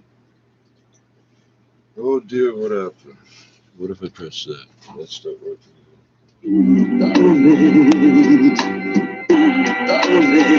Yo, I'm Scott Hard with a razor, brick Kevin Nash with a diesel, like all the lyrics cerebral. Headed to the ring, see my nigga walking like D-Lo. Feet 5'4" like a giant bigger than Big Show. I don't really know what's how to start. And who the tree truck the end of the month. Now I'm passion. Free time more than end of the blunt. They say they MCs. Most of them just rhyme off one syllable. Listen to the beats and you wonder how were they killable. I'm so down to earth, we were living in minerals. When there's a maximum sentence, niggas ain't getting minimum. Criminal records getting numbers, we couldn't visit them. Trying to have faith, but more was looking like Little Kim. In that mindset, you ain't thinking playing no middleman. Take it to the source, like Casino and Eminem. Drinking no niggas but paying them, so they defending them. I hate these dick riders, also switch siders. Try to keep this fire contained like big gliders. My nigga in and out of Miami, that's Swiss Priors. What the fuck's why I've been rapping for Rough Riders? I need my credit now, 50 bands for the flyer. I watched my lawyer in court, should you hire? I heard the Gully Demon tape, I was inspired. What up, love? She won the illest like Diallo. Through the city where the dark clouds follow. Jets to Vegas, my girl stretching naked. This world crazy to survive, you need mental patience. So I'm never making cause weather changes. Control climates when the cold flow demonstrating. Ride no waves, choose to stay true. So look the DJ when my music's played. Shallow graves, we cruise delayed. Watch dudes get paid. Smoke a blunt when my suit gets made. Top dollar when you pay the best. I've been sinning more, praying less. Blindfolded while I'm playing chess, place your bets. Prepare when I take the test. I'm the reason you can lay the rest. Yo, I cook so much that I can feed the masses. Break the gospel, speak the passage. See the madness. Sam Rothstein flicking, I can see no ashes. I close the squad like Cito Gas. I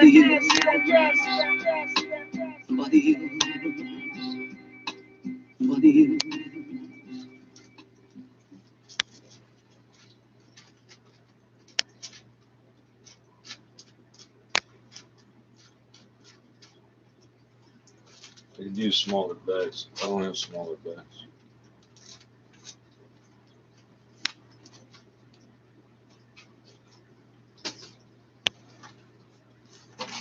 Hold on. Laptop or mobile, Jackpot City, a whole world of casino games. 18 plus, please play responsibly. This is not a gambling website.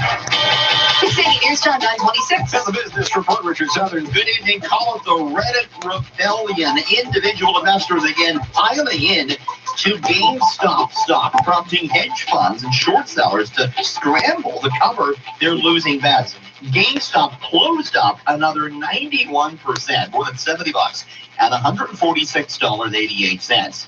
In the after-hours trade, though, the stock continued to surge, topping $240 after Elon Musk started tweeting about GameStop. He tweeted out a link to the Reddit message board. These are all just Android apps and Facebook games This short squeeze. Are institutional investors now starting to go long on GameStop? Greg Taylor, chief investor, purpose investments. No, not in the GameStop. We've had some BlackBerry. What's the central bank of Europe? You must have taken a profit from that on this week.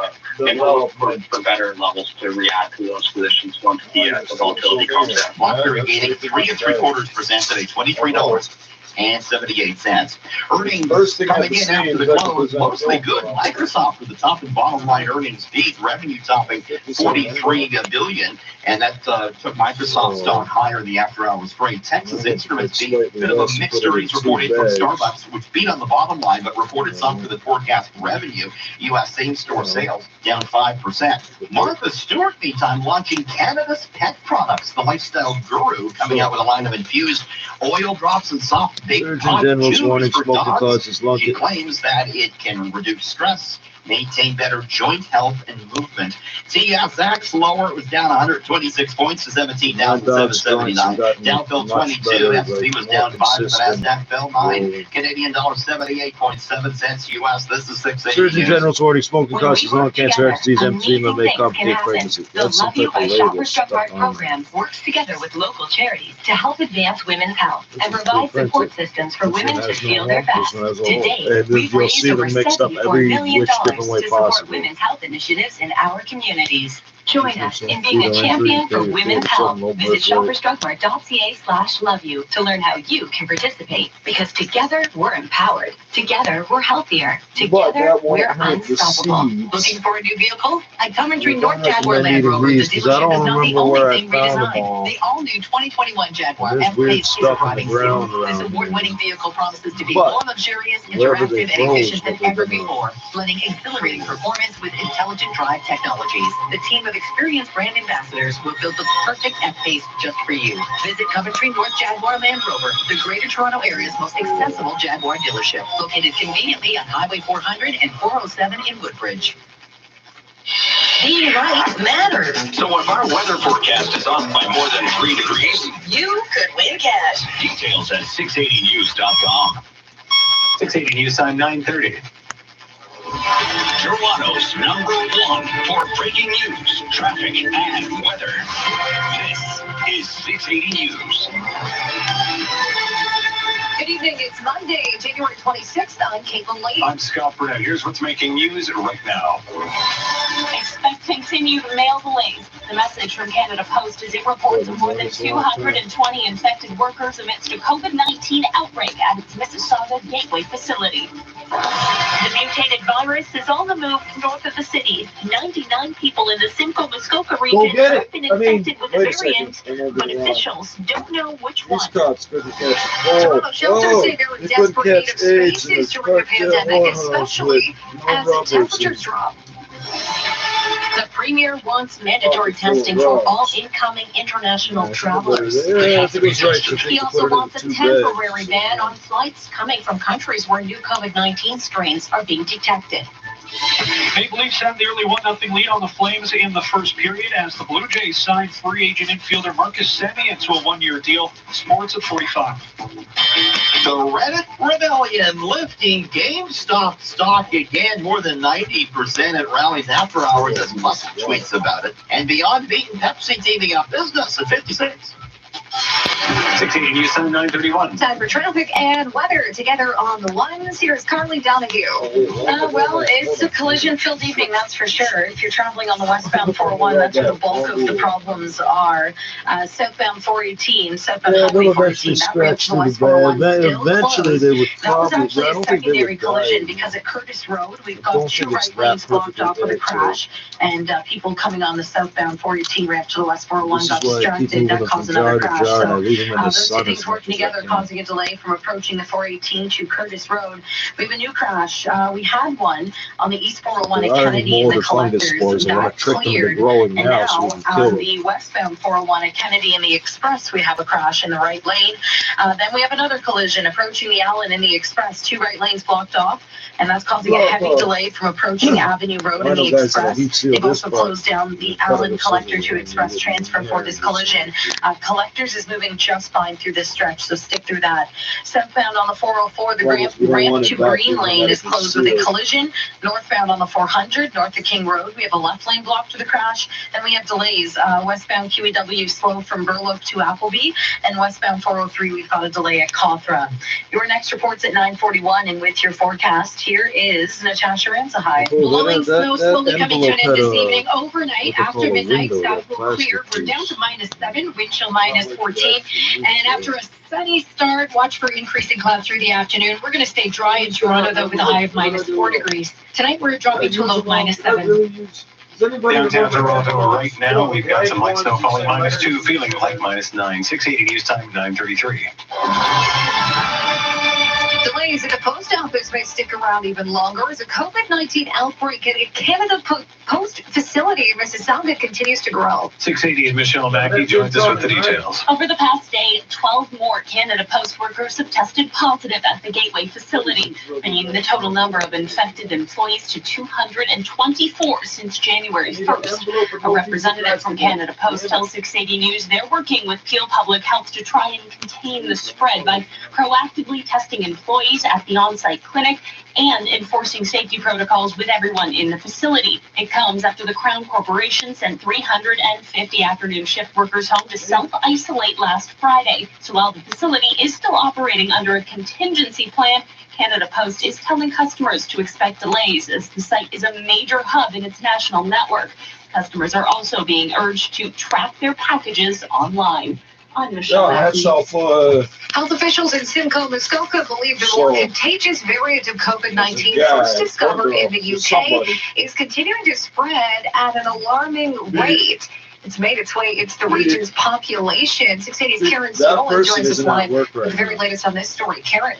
Caitlin, 3 COVID-19 variants worrying health officials may be more widespread. The region's top doctor says the 99 people who have tested positive are infected with the new super strain. On the package. The potential for this to be transmitting now in the community. It's really, really important that people take that to heart and behave accordingly. Dr. Charles Gardner says almost all of the new cases are linked to Roberta Place nursing home in Barrie. The moving outbreak was sparked by the variant from the UK. The UK variant of COVID-19 is a great concern to us here. We certainly saw how rapidly it was able to progress. Further tests will confirm if the 99 people do in fact have the variant out of England. Reporting live, I'm Karen Seelin.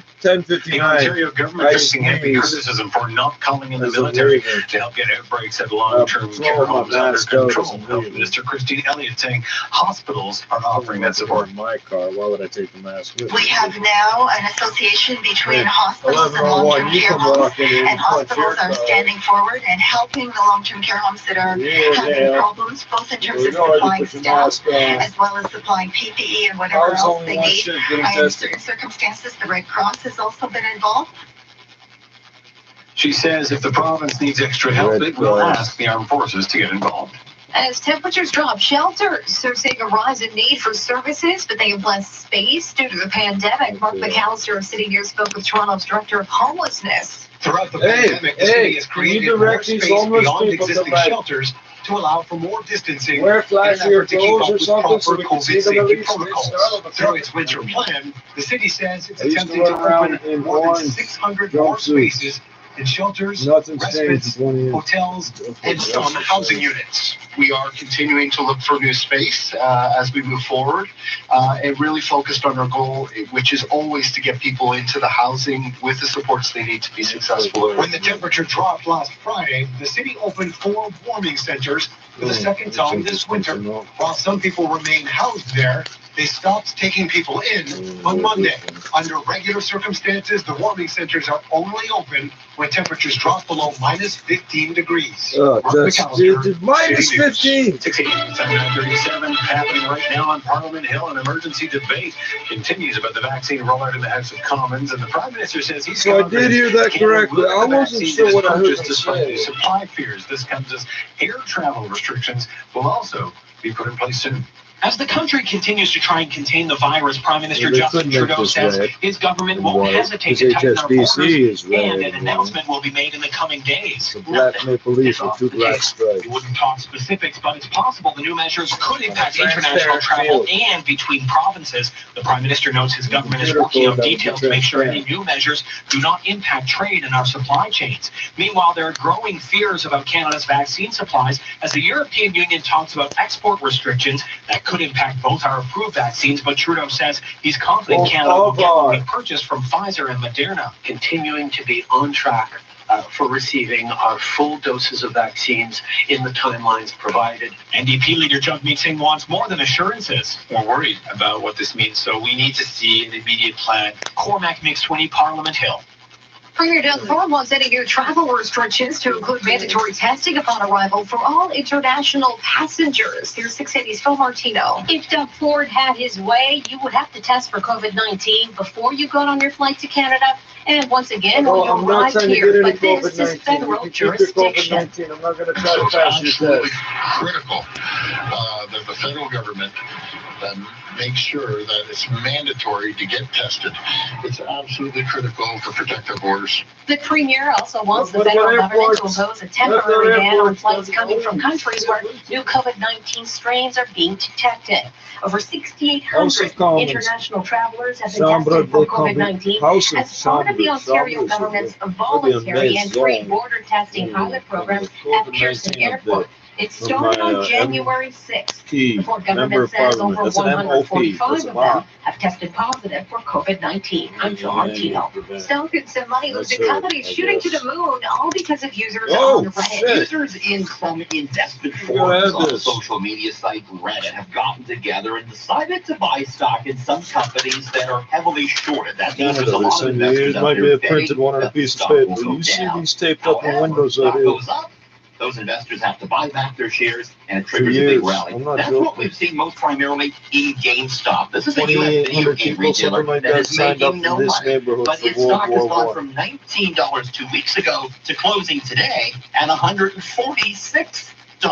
The shares are up 91% just in today's trading session. BlackBerry's been another beneficiary. It's up more than 100% this year on the so-called Reddit trade. U.S. theater chain AMC has been benefiting from this as well, and Nokia says to be perhaps the next target of these Reddit investors. I'm Richard Summers. $9 billion emergency support package for you. Get an emergency scooter. That's more control, more space, and definitely more of this.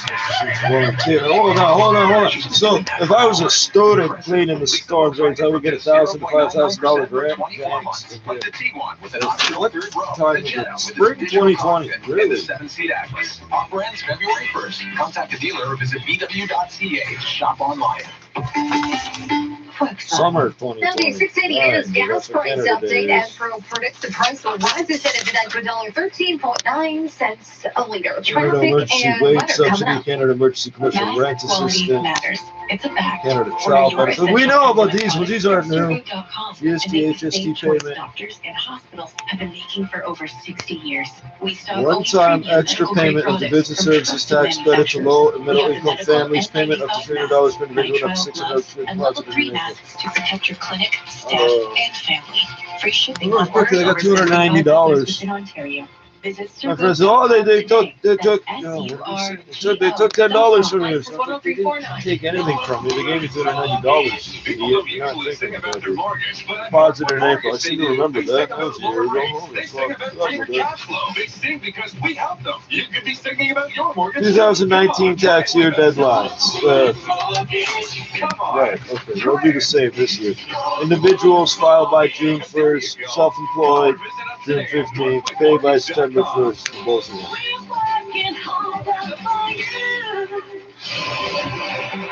680 news time, 9:41. Time for traffic and weather together on the Mortgage support dash deferrals. Canadian banks have committed to work with their customers on a case-by-case basis. Option of deferring up to 6 monthly mortgage payments. Contact your financial institution and learn more at cba.ca. Approaching the 418. That's been there since For some around reason, 9 case-by-case o'clock, basis so, is in bold. rather, I'd say even earlier than that, but so that collision caused people on the southbound 418 ramp to slow down and look, and then unfortunately another crash happened on the south 418 ramp to the west 401. So they've closed down that ramp, and at Curtis, you've got 2 right lanes closed with delays. People to go here to We eat. have another collision approaching Warden in the Express. There's a right lane blocked off, and that's causing a delay from Kennedy in the Express to Warden. Collectors moving fine through that stretch. Then approaching the Allen in the Express, we have 2 right lanes blocked off with another crash. That's causing a heavy delay from the Avenue Road in the Express. Collectors once again moving fine, but just a heads up, they have shut down the Allen collector to Express transfer. Southbound on the 404, we have the ramp to Green Lane closed with another crash. And then we're just dealing with delays. Southbound 400 is busy south of Aurora Road. And westbound QEW is jammed up from Guelph Line out to Fairview. On city streets, eastbound Lakeshore, east of British Columbia Road, 2 right lanes blocked off with a crash. Mr. Lube is open every day for safe stay-in-your-car services. For warranty-approved oil changes to tires, somebody's car is Mr. going Lube, to proud start up Canadian since 1976. Now with a look at the forecast, here's Natasha High. Yeah, On the backside of this Texas low, snow and blowing, snow tapering this evening, -7 overnight tonight, wind chill -14 in the morning, and we will see a bit of sun to start before we cloud back over through the afternoon. Should be a dry Wednesday though. There will be some lake effect flurries to the north, -4 the high, and then partly cloudy on Thursday with a high as -7. Just that morning wind chill on Thursday though, biting at -23. Overnight tonight, we're down to a low of -7 degrees. Right now in downtown Toronto, -2, feels like -9 with light snow. It is -4 at Pearson. 680 news time, 9:43. Oscar-nominated star receive my COVID-19 updates by email. No. Page and choreographer Emma Porter are divorcing after 3 years of marriage. I'm pregnant.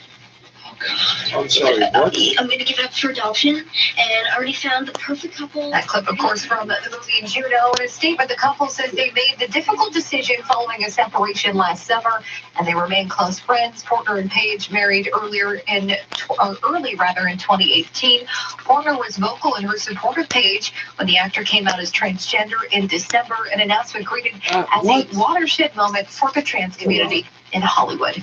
It's 680 News. When Mark Mendelson and Babe Blue Radio joined forces with 680 News over 25 years ago, it was the start of a beautiful relationship. We've been advertising on 680 News since the very beginning. Radio is the best vehicle for advertising long-term to a client base who will buy when they're ready to buy. And we're a long-term business, so we love long-term results. Vendors love those results too. Whenever we talk to a vendor about co-op advertising, they say, well, please advertise on 680 News. And that's because the CEOs of these companies I'm dealing with are listening. You increased your annual GST/HSTC entitlement from $379.44 to $669. And what you say to those listeners Plus is shake 3 till they minus see the Babe Blue Radio brand. No, they took $10 from you. Dude, relax. I just got $300 I wasn't expecting. It sounds like it's working. Well, we're still here after 73 years. It's a direct deposit. News, working for you. Visit 680ads.com. Toronto's news. What the fuck did this say? This is 680 News. It is -2, some April snow falling 9th, feels like 2020. -8. Good evening, I'm Caitlin Lee. Here are the top stories this How the hour. fuck do I have to, what what's going to happen with my Working at a tax key return? Mississauga facility have now tested positive for COVID-19. The outbreak has led to major mail delays. 99 more cases of a more contagious variant of COVID-19 identified in the Simcoe-Muskoka region. There's not even LTC battling a deadly outbreak. And in Ottawa, MPs are holding an emergency debate on the vaccine supply issues. The Prime Minister also looking at more air travel restrictions.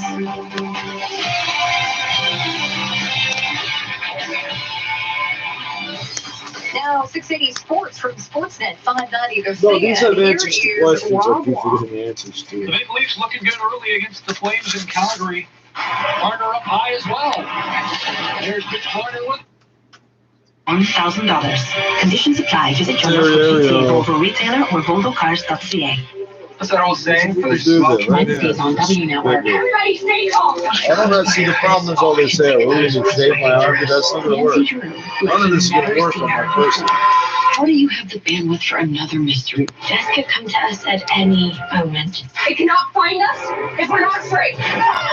Nancy Drew. I've never had a crew like us. All new When Wednesdays hip-hop on beats to W Nancy Network. Drew, no, that's significant. Go back 100 years. That concept, if there was a comparable concept, I wish I had someone No. to help me through this. what if a black person played, Family Lawyers has your back. We'll take care of the legal side so that you can focus on yourself and your family. Go to bookria.ca to book a consultation. Now, back to On I seem to recall we used to get a one-piece. Radio. You know, we hear the phrase a lot. It's a cliched phrase about the cost being more expensive than a cure. But it is an actual real question that those in charge have to start asking themselves, because if we're to remain locked down, and we don't know how long that's going to be, we know it's an extra 2 weeks now, but we all know it's going to be longer, then we deserve some honesty. Those in charge have got to start managing our expectations, because lockdown measures may flatten the curve eventually, but it's also causing a huge amount of collateral damage that shouldn't be happening. And according to those who work in areas of mental health, we've been hearing this now for some time, they're starting to witness an unprecedented crisis, be it the cases of anxiety they're seeing. People's timing for each other's Your vehicle may not be top of mind. Your local Chrysler, Dodge, Jeep, and Ram dealer wants to do their part, which is why our showroom and service departments continue to remain open with more. Oh, yeah, okay, we heard that. I've gone through. What's it going to look like then? Are those in charge, all these experts that we listen to, are they creating a secondary pandemic while dealing with the current one? Dr. Mark Berber is a psychiatrist at Markham Stouffville Hospital, also a professor at the University of Toronto and Queen's University, and I thank you for joining us. Thanks, Alex. If you can, characterize some of the things that you are seeing that are $64.01. unusual or even shock you. 1 cent. Well, I think what's happening since Christmas. Did somebody had to calculate that. Give them one penny over. Are becoming more impacted by the coronavirus. No, even the guy entering it wasted 10 seconds looking at a quarter. People were willing to go along with things, especially during the spring. The government and indeed people didn't know what to expect. But as we come to know more about the virus and who in fact are dying, it is more to the elderly and those in nursing homes, and not to the young, not to the teenagers. I think my patients are becoming more and more frustrated by everything. And you're not alone in seeing the increased costs of this pandemic, but are these the kind of issues that will go away once the stress of the pandemic is over? Well, unfortunately, it's going to only get worse, because what's happening now are we have government subsidies camouflaging the real issues. So a lot of people, and my patients included, are happy enough to get $2,000 a month, and they won't be happy when those financial subsidies go away. And unfortunately, I have a lot of teenagers who thinks it should have fraudulent communications scams with Costco or Walmart. And they just told me, I don't need to go back to work, Dr. Berber. I'm getting my $2,000 a month, so I'll stay at home. So I think all these checks for many people have caused a lot of problems. And then I have a lot of patients who are business owners, Taxes, for example, hairdressers, salons, restaurants, small businesses, and they feel that it's very unfair that they are being singled out, while the public in general can just wander in and out of Walmart, Costco, the LCBO, the weed store, the pharmacies, and yet they cannot come in small numbers to their, for example, jewelry stores or small shoe stores. So my business owners feel very, very mistreated.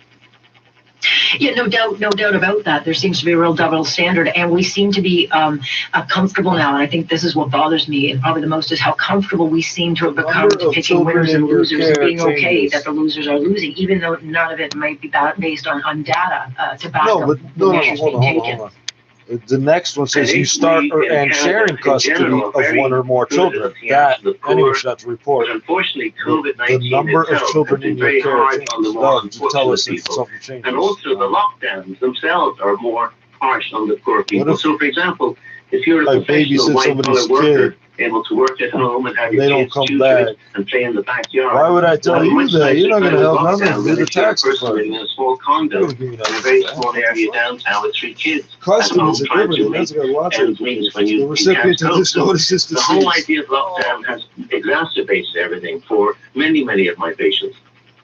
And not to mention the whole issue of lockdowns has become very political, and especially within the medical community. You've got those who will actually speak out about the concerns that you have. But there are a lot of people who are very much for them in the medical community. So there's a real divide on what measures to use and how we can justify those. But without question, I'm not sure when we put this thing behind us, God help us, we can put this thing behind us, how we're going to justify the decades of destruction we have caused to a whole lot of people who, I mean, once this ends, the anxiety and depression. Somebody should have ordered more vaccines. There There was the same argument about masks last year. Dollarama was on top I've of been it. in a position for over You 40 get what, years. 5 and masks I've for never $4? seen politics I don't know what they interfere are with now. medicine That's what they they have have. It's today. For different pack example, sizes I everywhere just heard now. the news before I came on with you, and they were talking about a wartime The idea of comparison. being you use But if one we a think day, I about the guess. Hong If Kong you flu in 1968, that killed 1 to 4 million people,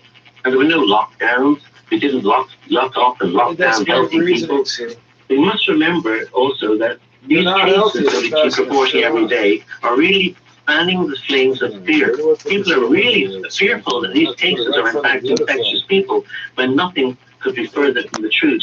So I think it's very important that if we go further, that we need to be more transparent with the population, with the public, because if they are going to keep supporting what's going on, I think it's fair that they get more transparent information, like who is dying. Are they all over 82? Are they all dying in long-term homes? Do they have comorbid conditions? I think it's time that we now started to do more than just say we had 10,000 cases. You know, we've got to do more for the public in terms of educating them. And certainly, you know, we talked about children, you know, they're out of school. They're going to be out of school, I think, for some time. I don't know when those in charge are going to actually admit that the year is lost again. But there's going to be a real consequence for these young kids as well being out of school. The children are being petrified. I was listening to the news last week, and I heard that Quebec teachers wanted to all wear black and go into the classrooms in Quebec and make the children fearful that they, by coming to school, the kids, are actually killing their parents. How more ridiculous and more cruel can we be to our children? It's unfathomable. Doctor, I appreciate your voice on this, and I thank you for chatting with me. Thanks a lot. Thanks for having me. Alrighty, that wraps up a busy Tuesday. We will, of course, see what Wednesday's conversation brings us. Charlie Adler will take you forward right after me on Global News Radio 640 Toronto and our sister station, Global News Radio CFPL in London. I'm Alex Pearson. Thanks to you. Thanks to my team. We'll be back at it Wednesday. And a season. A new poll shows most Canadians want to move on from the Keystone XL pipeline. And one of his first acts is U.S. President Joe Biden signing an executive order to pull permits for the project. The survey from the Angus Reid Institute shows 6 out of 10 Canadians do not believe the issue is worth a fight with their largest trading partner. Alberta and Saskatchewan, the only provinces where more people believe the feds should press the Biden administration to backtrack from its decision. In 60 seconds, we'll check in at the Business Center with Richard Southern. 680 News Time 9:55. Streams of truth. How many Canada flags can you see in this picture? With unreliable illegal sports streams, stuck in the glitchy, pixelated wasteland of pirated sports. Oh, the freedom that you deserve. just for punctuation. There's a Maple Leaf. That was just for punctuation. Even the person that did that didn't notice there's 2 of them. I think that's probably how they do it. Starting at $9.99. Visit snnow.ca for details. There are 3 fleur-de-lis. That isn't funny or overly clever. The 3 There's no Maple jingle Leafs, when you among other glance at or things, talk on of some this sort of clearance field. sale. It's cold Because out. like heart disease and stroke, which claim a life every 5 minutes, this message is deadly serious. At Heart and Stroke, we're funding and discovering medical breakthroughs to keep you and your loved ones alive. I don't know. The one I want is somewhere between this one and the Louisiana Kitchen. Go to heartandstroke.ca today. If I keep saying Louisiana Chicken, that's not going to work. Beat stroke and beat as one. 680 News Time 9:56. Now time for your business report brought to you by IA Private Wealth. Here is Richard Southern. Good evening. It's just defying belief. GameStop, the money-losing U.S. video game store that just 2 weeks ago traded at $19, is absolutely shooting to the moon on the NASDAQ. The share's up another 91% today at $146. That's where it closed. But it continued to rally in the after-hours trade. At times, trading above $240 per share after Elon Musk began tweeting about the stock. Of course, the story here has been the Reddit user community piling into GameStop, triggering a big short squeeze Shorts have to cover. Is this a good or a bad thing, what we're witnessing here? Greg Taylor with Purpose Investments. Well, it is good for people to get involved in equities, I think, and then that's positive to see after a few years where no one talks about stocks, really focused on the value of their house. But at the end of the day, with some of this trading around some of these companies that don't have fundamentals against their house to buy stocks, .com bubbles and all that. We're blurring the line between gambling and investing here, and people need to make sure that that's the distinction that they understand. On the broader markets today, some softness. The TSX down 126 points to 17,779. And the Dow falling 22 points to 30,937. The S&P down 5. Not having the right amount of money. Microsoft, the winner in the extended trade, as it reported better than expected second quarter earnings, top and bottom line beat. Starbucks reported a fatter bottom line, but a miss on its top line revenue. U.S. same-store sales down 5%, though the company's same-store sales in China better than forecast. Beyond Meat announcing it's teaming up with Pepsi to come out with some plant-based snacks and drinks. Beyond Meat shares are up 17%. Canadian dollar 78.7 cents U.S. This is 680 News. Always be the first to know. The new 680 News, be the first to know newsletter. Brought to you by Diamond & Diamond Lawyers. The current top 5 stories. Plus weather and your favorite contests, like the 680 News Weather Guarantee. Twice daily. Subscribe now at 680news.com/newsletters. And always be the first to know. Want to earn PC Optimum points faster on fuel? Well, luckily, Points Days is coming, and we are putting more points everywhere, including at Esso and mobile stations. Beginning Thursday until Sunday, get an additional 30 points per liter up to a maximum of 100 liters per fill when you fuel up your tank. Earn points faster exclusively at Esso and mobile stations. Offer and details available on the PC Optimum app from January 28th to 31st. Points Days. Fill her up with even more points at Esso and mobile stations. Now, 680 News regional weather conditions for kidneycar.ca. Help fund kidney research right here in Canada. Donate your car today and have it towed away for free. Plus, get a minimum $300 tax receipt. Visit kidneycar.ca. Right now in downtown Toronto, -2, feels like -8 with some light snow. At Pearson, also light snow, -3, feels like -10. In Milton, cloud cover -3. Up in Orangeville, overcast -5. Richmond Hill -3 and overcast. And in Brampton, light snow and -3. 680 News Time, 10 o'clock. Toronto's #1 for breaking news, traffic, and weather. This is 680 News. First at 5. This is Tuesday, January 26th. Good evening. I'm Scott Burnett. And I'm KPT. Here's what's making news this hour. Breaking news from the Premier's office that says Doug Ford had no knowledge of a possible conflict of interest after a Sun Media article says a member of the COVID-19 Science Advisory Board was also on retainer by the Elementary Teachers Union. That member says that was public knowledge. Wait, what? COVID-19 infections continue to sweep through Canada Post Gateway facility in Mississauga. More than 220 employees have now tested positive. The committee was dissolved when we broke Parliament. A super contagious COVID-19 variant that tore through a very nursing home is spreading in the Simcoe Muskoka region. The Premier is urging the federal government to make COVID-19 testing mandatory for all international travelers. The politics know nothing. Doug Ford says it's absolutely critical to protect our borders.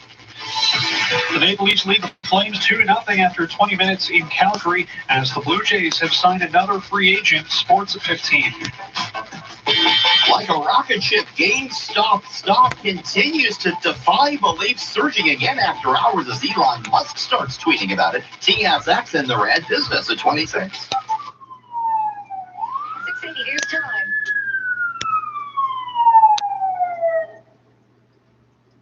Stop here? Damn. I didn't hear it leave. What the fuck? Oh, damn.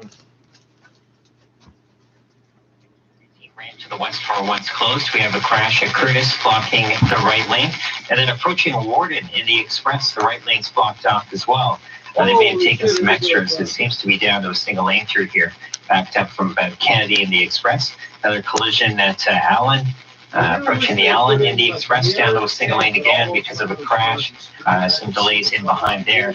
And also the Allen collector to express transfer has been closed. That 404 ramp to Green Lane, that's been closed for collision too. And there's more coming in. Next report's at 10:11. But first, when a serious injury hits your family, your recovery starts at vermontlaw.ca. Vermont Law resolving personal injury cases for over 40 years. Let's take a look at that forecast now. Here's Natasha Ramsahai. Snow and blowing snow continuing to the north GTA. Another few centimeters expected across northern York and Durham. Also some freezing drizzle, some icy conditions continuing through this evening. And then overnight, we're going to clear out the skies down to -7. After some sun tomorrow morning, it'll be another cloudy afternoon, but a dry day in Toronto with a high of -4. Tonight down to a low of -7 degrees. Right now in downtown Toronto, -2 with some light snow falling, feeling like -8 at Pearson. Light snow -3, feels like -10. 680 News Time, 10:03. Well, this just into 680 News. Plenty of reactions to a Sun Media report that a member of Ontario's Science Table has also been paid by the Teachers Union. The Sun says, as a member of the table, Dr. David Fissman advises the government on pandemic restrictions, including school closures, and was allegedly also paid by Teachers Union for offering an argument against the government's school reopening plans at a board meeting. The Sun reporting in a document from September of 2020 shows Fissman was retained by the Elementary Teachers Federation of Ontario to give a different opinion on school reopenings. Premier Doug Ford releasing a statement tonight saying the reports are, quote, deeply concerning, but Dr. Fissman is also reacting, accusing the Sun of trying to do a hit job. Stay with 680 News for more as this story develops. Well, more patience may be needed if you're waiting for that parcel or package as a COVID-19 outbreak continues to grow at a Canada Post facility in Mississauga. 680's Michelle Mackey with the very latest. 12 more cases have been confirmed in the past day at the Canada Post Gateway facility, bringing the total number of infected employees to 224 since January 1st. In a joint statement with Peel Public Health, Canada Post says contingencies are in place, including moving and redirecting some product to other processing plants in its national network. However, customers should still expect delays and are being urged to track their parcels online. Canada Post says it's working with Peel Public Health to try and contain the spread by proactively testing employees at the on-site clinic and enforcing safety protocols with everyone in the facility. The news comes after the Crown Corporation sent 350 afternoon shift workers home last Friday to self-isolate. I'm Michelle Mackey. 680 News Time, 10:05. Concern growing in the Simcoe-Muskoka region about a more contagious COVID-19 variant that has ravaged a Barrie nursing home. Nearly 100 more people now suspected to be infected with it. 680's Karen Ziola joins us live with more on this story. Karen. Yeah, Caitlin, that worrying COVID-19 strain that ripped through the Barrie nursing home Roberta Place may be more widespread. The region's top doctor, Charles Gardner, says a variant has been detected in 99 new cases. Most are connected to the explosive outbreak at Roberta Place. The next step is that they need to test those to see if they are the UK variant, but I'm certain that they will be. I believe that absolutely every case that's occurred in this outbreak at Roberta Place is in fact the UK variant. But 2 of the 99 cases have no known link. Gardner warns we need to assume that a variant of the virus is everywhere. If it isn't spreading readily in our community now, it may very well do so in the near future. Today's advice is to behave accordingly. Reporting live, I'm Karen Seolin. As temperatures drop, the city's homeless looks to move indoors, but space is limited and COVID-19 numbers are up. Mark McAllister from City News spoke with a street nurse who says single occupancy rooms are desperately needed. Hundreds have hunkered down in parks across the city for fear of making their way to a center already full or with little room. We urgently need to open up more shelter hotels, and they need to be single-room hotel shelters, just because, as you know, living in a congregate setting greatly increases the risk for spreading COVID-19. I know many of my clients are quite afraid to stay in shelter right now. Meanwhile, the city continues to try and move people out of these encampments. Advocates say it's not worth doing that when there's no place to go. In fact, just a couple of nights ago, 8 of the 13 shelters and respite centers were at full capacity. Throughout the pandemic, the city has created more space beyond existing shelters to allow for more distancing in an effort to keep up with proper COVID safety protocols. Mark McAllister, City News. 680 News Time, 10:07. Happening now, an emergency debate continues about vaccines at Parliament Hill. The Prime Minister also taking a hard look at what can be done about air travel. Here's 680's Parliament Hill reporter Cormac McSweeney. The bad choices of a few will never be allowed to put everyone else in danger. Prime Minister Justin Trudeau says nothing's off the table when it comes to restrictions for both international and domestic travel, and an announcement will be made in the coming days. The government's putting the finishing touches on new measures, with the feds trying to make sure there are no unintended consequences for trade. Meanwhile, the European Union threatening to restrict exports of vaccines, which could impact our Pfizer and Moderna doses. The Prime Minister says he's spoken with the CEOs of both companies and received assurances. Canadian contracts that have been signed and the delivery schedule laid out will be respected. But Conservative Deputy Leader Candice Bergen is skeptical and notes the current disruptions are already having dire consequences. The Liberals' failure to deliver vaccines is costing lives. The feds say everyone that wants a vaccine will get one by September. Cormac McSweeney, Parliament Hill. Here with All News Radio 680 News, it's at 10:08. Meantime, Doug Ford is hoping the Fed's new restrictions will include mandatory testing for every single international traveler arriving in Canada. 680's Phil Martino has more from the Premier, who made a stop at Pearson today. Doug Ford says this is federal jurisdiction, so he's calling on the federal government to take action and adopt mandatory testing upon arrival for all international travelers. This is simple, folks. No politics, no nothing. You land in Toronto or other areas, and as far as I'm concerned, they have to be tested. Simple as that. The Premier also wants a temporary ban on flights coming from countries where new COVID-19 strains are being detected. Over 6,800 international travelers have been tested for COVID-19 as part of the province's voluntary and free border testing pilot program at Pearson. It started January 6th. The government says over 2% have tested positive. According to the Prime Minister, new restrictions on travel are coming. I'm Phil Martino. It's like 50,000 people. 30 seconds, we'll check on the price of gas. 680 News Time, 10:09. Listen 3, 4, 5 times a day on your radio, on our mobile app, and on your smart speaker. Play 680 News. COVID-19 has come at a cost for many small businesses, but financial support is available from the Government of Ontario. From grants of up to $20,000 for eligible small businesses, get on the horn support to for the purchasing government. PPE, to rebates for property tax and energy costs. We are working to ensure our small businesses can keep employing people and serving our communities now and when COVID-19 is behind us. Visit ontario.ca/COVID support to apply. Paid for by the Government of Ontario. Now the 680 News gas price update. Empro says price of gas won't change at midnight. Rather, it'll go up a cent. That's what it's going to do at midnight. 1 cent to $1.13.9 a liter. You hear ambiguous. This is 680 News. Need window inspiration? Then you need to speak to the experts. Hi, going up I'm a cent, Tom but it's O'Keefe, not gonna Inline change. Fiberglass Windows and Doors. Our window experts are experienced in working with architects, builders, and homeowners to ensure your vision becomes a reality. So whether you're replacing your old windows or building your dream home, dream the dream with Inline Fiberglass. If you can dream it, we can build it. Visit our Factory Direct showroom, Facebook, Instagram, Twitter, or inlinefiberglass.com. Mandarin is back with our Dumpling Festival to celebrate Chinese New Year in style. We've added festival favorites including siumai, beef pot stickers, and chicken dumplings to our extensive takeout and delivery menu of over 100 dishes. Don't miss Chinese New Year at Mandarin. Takeout and delivery has never been so easy or tasted so good. Ends February 28th while supplies last. A celebration of days, Mandarin. Phone or order now at mandarinrestaurant.com.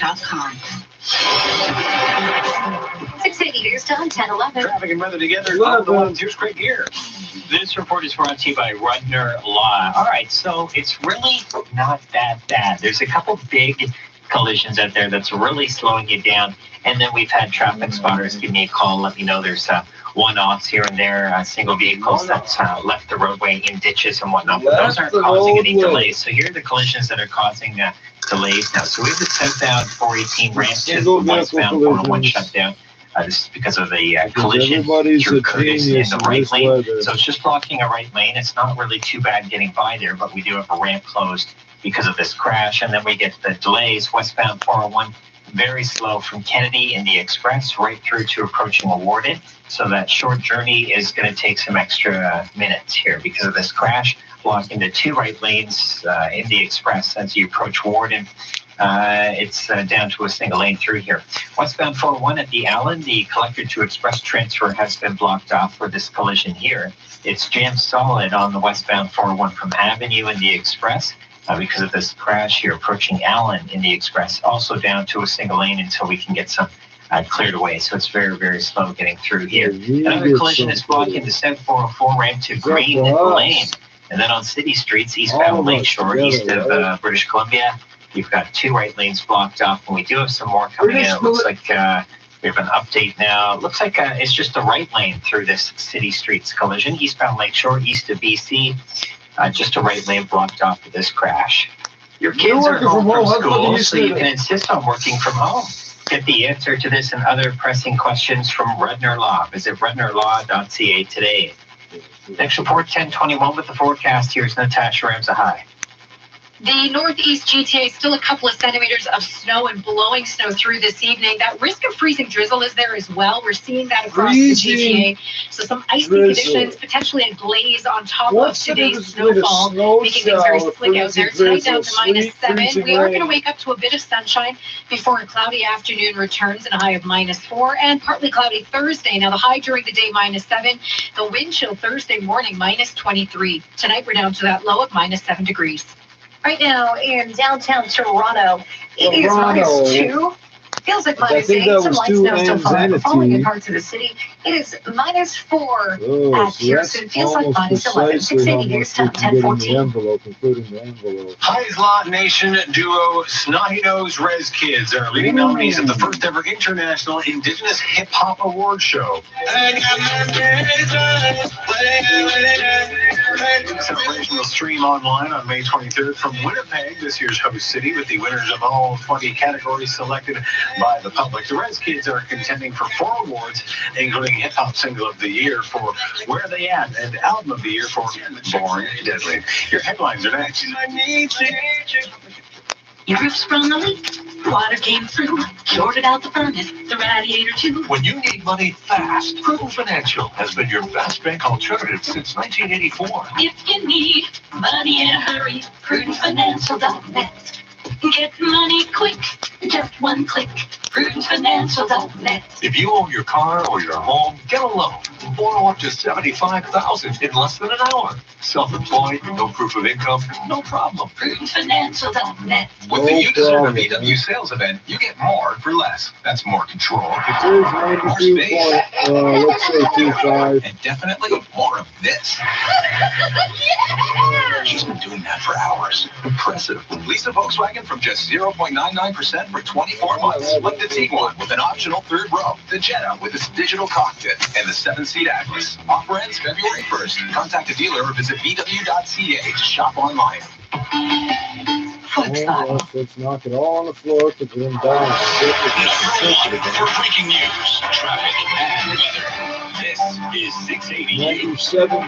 Partly cloudy, -2, feeling like -8 in downtown Toronto. Good evening, I'm Scott Britt. And I'm Caitlin Lane. Here are the top stories this hour. A possible conflict of interest on the COVID-19 advisory board turns into a he said situation. A Toronto Sun report saying Dr. David Fisman, who sits on the board, was also on retainer by Ontario's Elementary Teachers Union. Doug Ford's office releasing a statement saying the Premier was unaware of the news and found it deeply disturbing. Dr. Fisman, though, saying this is a hit job by the Sun, alluding to the fact that the board PCs already knew. 12 more workers at a Mississauga, Canada Post facility have tested positive for COVID-19, bringing the total to 224 since January 1st. They're in the process of moving product to other centers. You should expect delays and advise to track your package online. And an emergency debate on the ongoing vaccine supply shortage in this country continues in the House of Commons tonight, while the Prime Minister also says travel restrictions are coming that could impact international and interprovincial travel. 97.28. Now 680 Sports with some news on the Leafs tonight, who are playing in Calgary. Happening now, the Maple Leafs and Flames doing battle in Calgary. Picked up by Gaudreau with Monahan to the line. That one knocked down in the slot. Monahan in front. Scores. Johnny Gaudreau cuts the Maple Leaf lead in half. Johnny Gaudreau cutting the Maple Leafs lead to 2-1 early in the second, but just a few seconds later, Toronto would restore the 2-goal lead as Travis Boyd would score his first as a Maple Leaf. Wade Simmons and Austin Matthews have the other Toronto goals. You can watch the game on Sportsnet Ontario and Sportsnet 1. The Blue Jays have made another free agent splash, agreeing to terms with infielder Marcus Semien on a one-year deal worth $18 million. Semien, who has played short, have thousands of quality-cut Canadian-made rings to make sure that answer is a yes. Now available with no interest a centimeter or a half inch. Open for virtual appointments and curbside pickup. If I told you there are as many as 2,000 homeless youth in our city each night, would you care? What if I told you most of them have suffered from abuse and neglect? Then would you care? What if I told you many feel safer on the streets than they do at home? Now do you care? What if I told you I really need your help?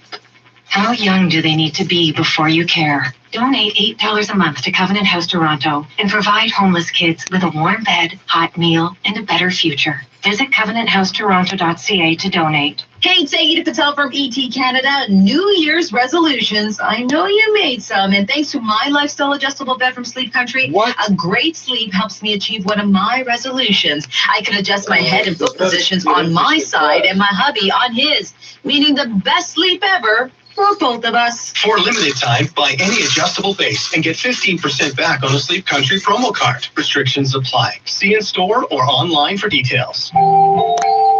You and your husband have one bed. Does the complexity of real estate have you rethinking if moving is even worth it? At Properly.ca, we're bringing common sense to real estate, helping you buy and move into your new home before you even list the one you're in. While you enjoy the comforts of your new home, Properly will prep, list, and show your old one to get you the best price on the market. Your experienced Properly real estate agent will guide you through the process, helping you move on your terms. There's a smarter way to move, the Properly way. Visit Properly.ca to get started today. Since the dawn of time, humans have been pursuing food. First in open plains and lush forests, and later in the crowded aisles of grocery stores. Today, that pursuit is over. With good food, you can get delicious, ready-to-cook meals like caramelized onion baked cheese tortellini delivered right to your home. Because some things are better left in the past. Good food, eating evolved. Visit makegoodfood.ca.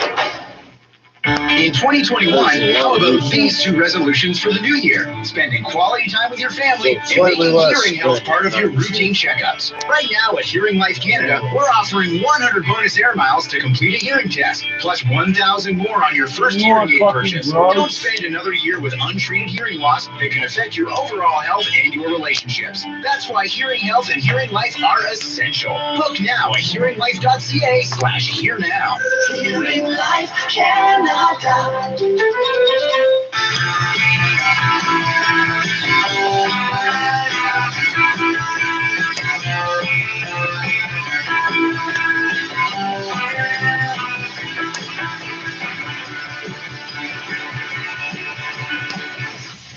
This is Charles Adler Tonight.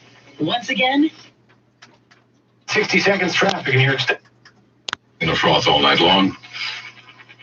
Jimmy Galpo, our senior content producer, has given us a little stress relief in a few moments. One of the funniest people in Canada will be joining us. Bastards grew up with the idea hanging over the Winston Churchill on the fucking radio, BBC and all that shit. That's what was hanging over them. Right now.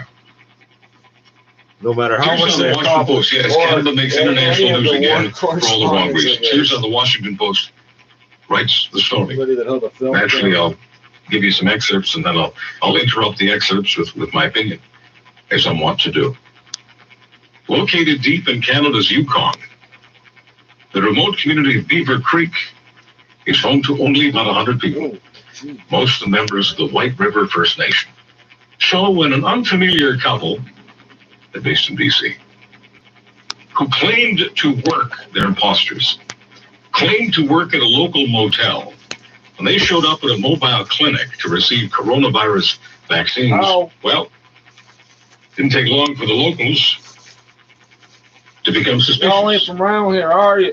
The authorities soon found out that the couple were actually wealthy Vancouver residents who had chartered a private plane to the isolated outpost so they could get shots intended to protect vulnerable Indigenous elders.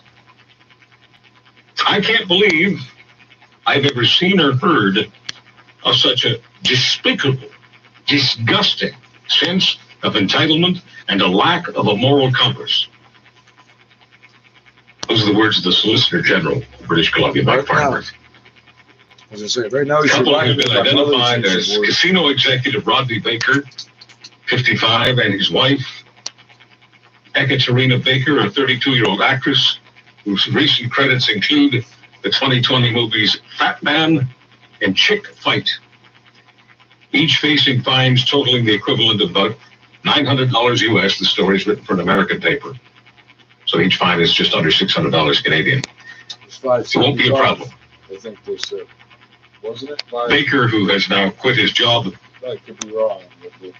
with the gambling and entertainment firm, amounts in every fucking jurisdiction. is exercising stock options of over $40 million.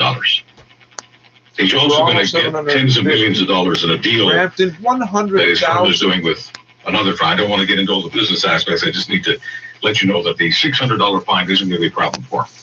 Okay? Because his net worth is in the tens of millions of dollars.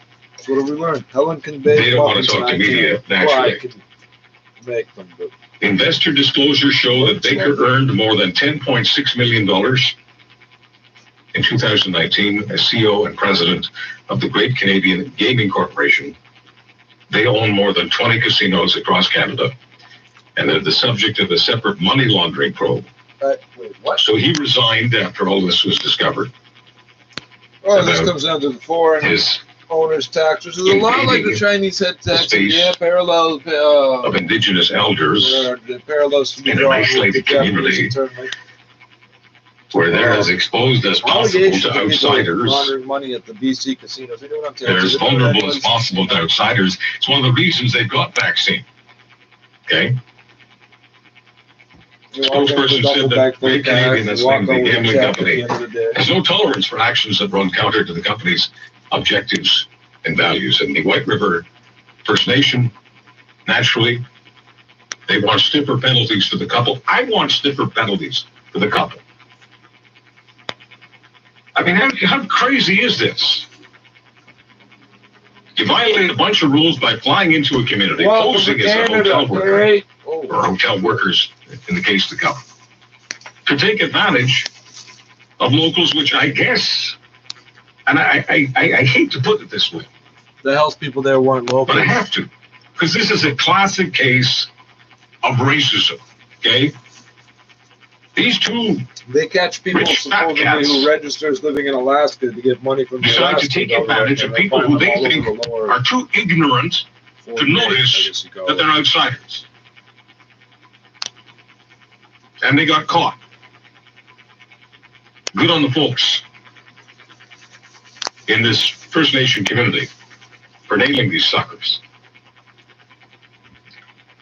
And the fine at the moment is just under $600. Yeah, there's a potential jail term, but that's not being assessed. So later in this program, I want to ask you to be the jury here and the judge. What kind of punishment do you think these two people deserve? That's coming up later in the program. But in just a few moments, I promise, we will take the froth aside, lighten up a little bit on the fungus people can. That's coming up in just a few moments right here on Charles Anthony tonight.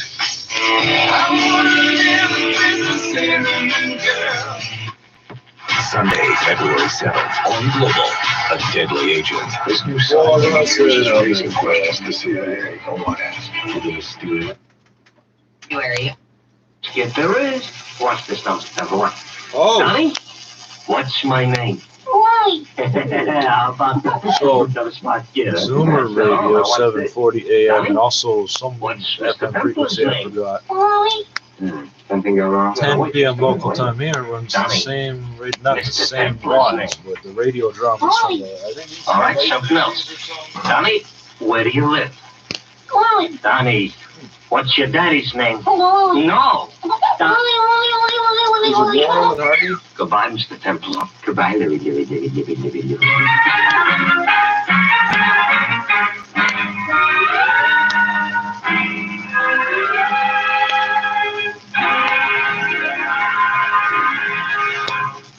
You have been listening to another transcribed adventure of the Saint, the Robin Hood of modern crime.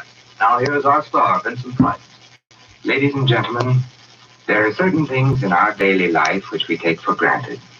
Only when we are deprived of them do we realize what precious commodities they really are. Air may become the most vital thing in the world to the suffocating man, and water to the thirsty one. In the same way, freedom, when it is missed, suddenly becomes life's greatest treasure.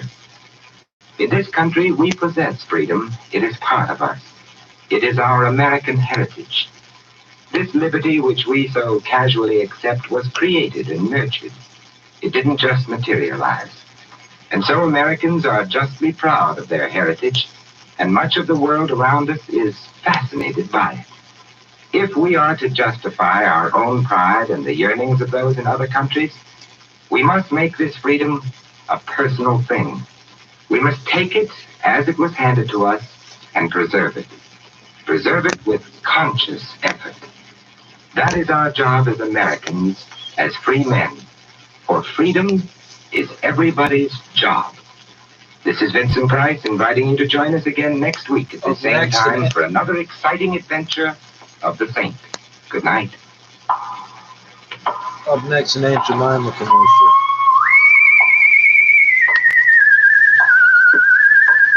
This is GoFood. Approved. Don't you want to ask what? In our cast, you heard Larry Dawson as Louie and Mary Shipp as Marie. Sheldon Leonard played Sam and Bonnie Phillips Joe. Downey was Jerry Hausner and Mr. Rock. Based on characters created by Leslie Charter, is a James L. Safier production. And is directed So none of these people joining a radio station any better than I did. Co-starring with Errol Flynn and Michael Imprell in William Marshall's production of Bloodline. All you saying, how to get the license? Which dick do they suck to get the license? Or how many Three times? chimes mean good times on NBC. Who's on the big show tonight? Listen, Bob Hope, Dean Martin, Jerry Lewis, Rosalind Russell, Frankie Lane, Dorothy McGuire, Louis Armstrong, Meredith Wilson. What if we set up a show on Unpredictable Deliver? No wonder it's the big show. And Sunday evening also means another outstanding production by Theater Guild on the air. Tonight it's Boomerang, starring Kirk Douglas. Remember, Bob Hope and Martin Lewis join the big show today on NBC. Stay tuned for The Life of Riley, next on Theater of the Mind. Hi, I'm Sherry Tabb, co-founder of the Herzig Eye Institute. Answers. Donate at cancer.ca because empathy is... January 26th, I'm Caitlin. I'm Scott Burnett. Here's what's making news right now. He said drama tonight between the premier and a member of the science table who was also retained by the Elementary Teachers Federation of Ontario. Variants are the latest source of pandemic-related tensions between some provinces and the federal government. Prime Minister Justin Trudeau has warned new travel restrictions are on the way, but has offered few hints as to what those might be. The premiers of both Ontario and Quebec want new measures implemented swiftly. They're suggesting mandatory quarantine in hotels for returning travelers, flight bans from countries where new variants of the novel coronavirus are circulating, and mandatory testing upon arrival in Canada. The number of cases believed to be linked specifically to travel is less than 2%. A prospective Made in Canada COVID-19 vaccine has begun human clinical trials in Toronto. Providence Therapeutics of Calgary says if all goes well, it could start manufacturing millions of doses of its first prospective vaccine by the end of the year. The prospect of a Canadian stockpile that wouldn't be subject to global supply pressures or competition is especially enticing right now. The country is experiencing a temporary halt in vaccine shipments from Pfizer and the threat of possible export controls on vaccines produced in Europe. And internet users across the northeastern U.S. experienced widespread outages on Tuesday because of an unspecified Verizon network issue. We get more from reporter Jackie Quinn. Millions of people from Boston to Washington, D.C. reported widespread internet outages for several hours, interrupting distance learning and work-from-home protocols. The region affected includes government offices and big financial firms. Verizon says it's investigating the cause of the service disruption that affected its FiOS network. A Verizon spokesperson says the issue has since been resolved. From the Global News Desk, I'm Robin Crawford.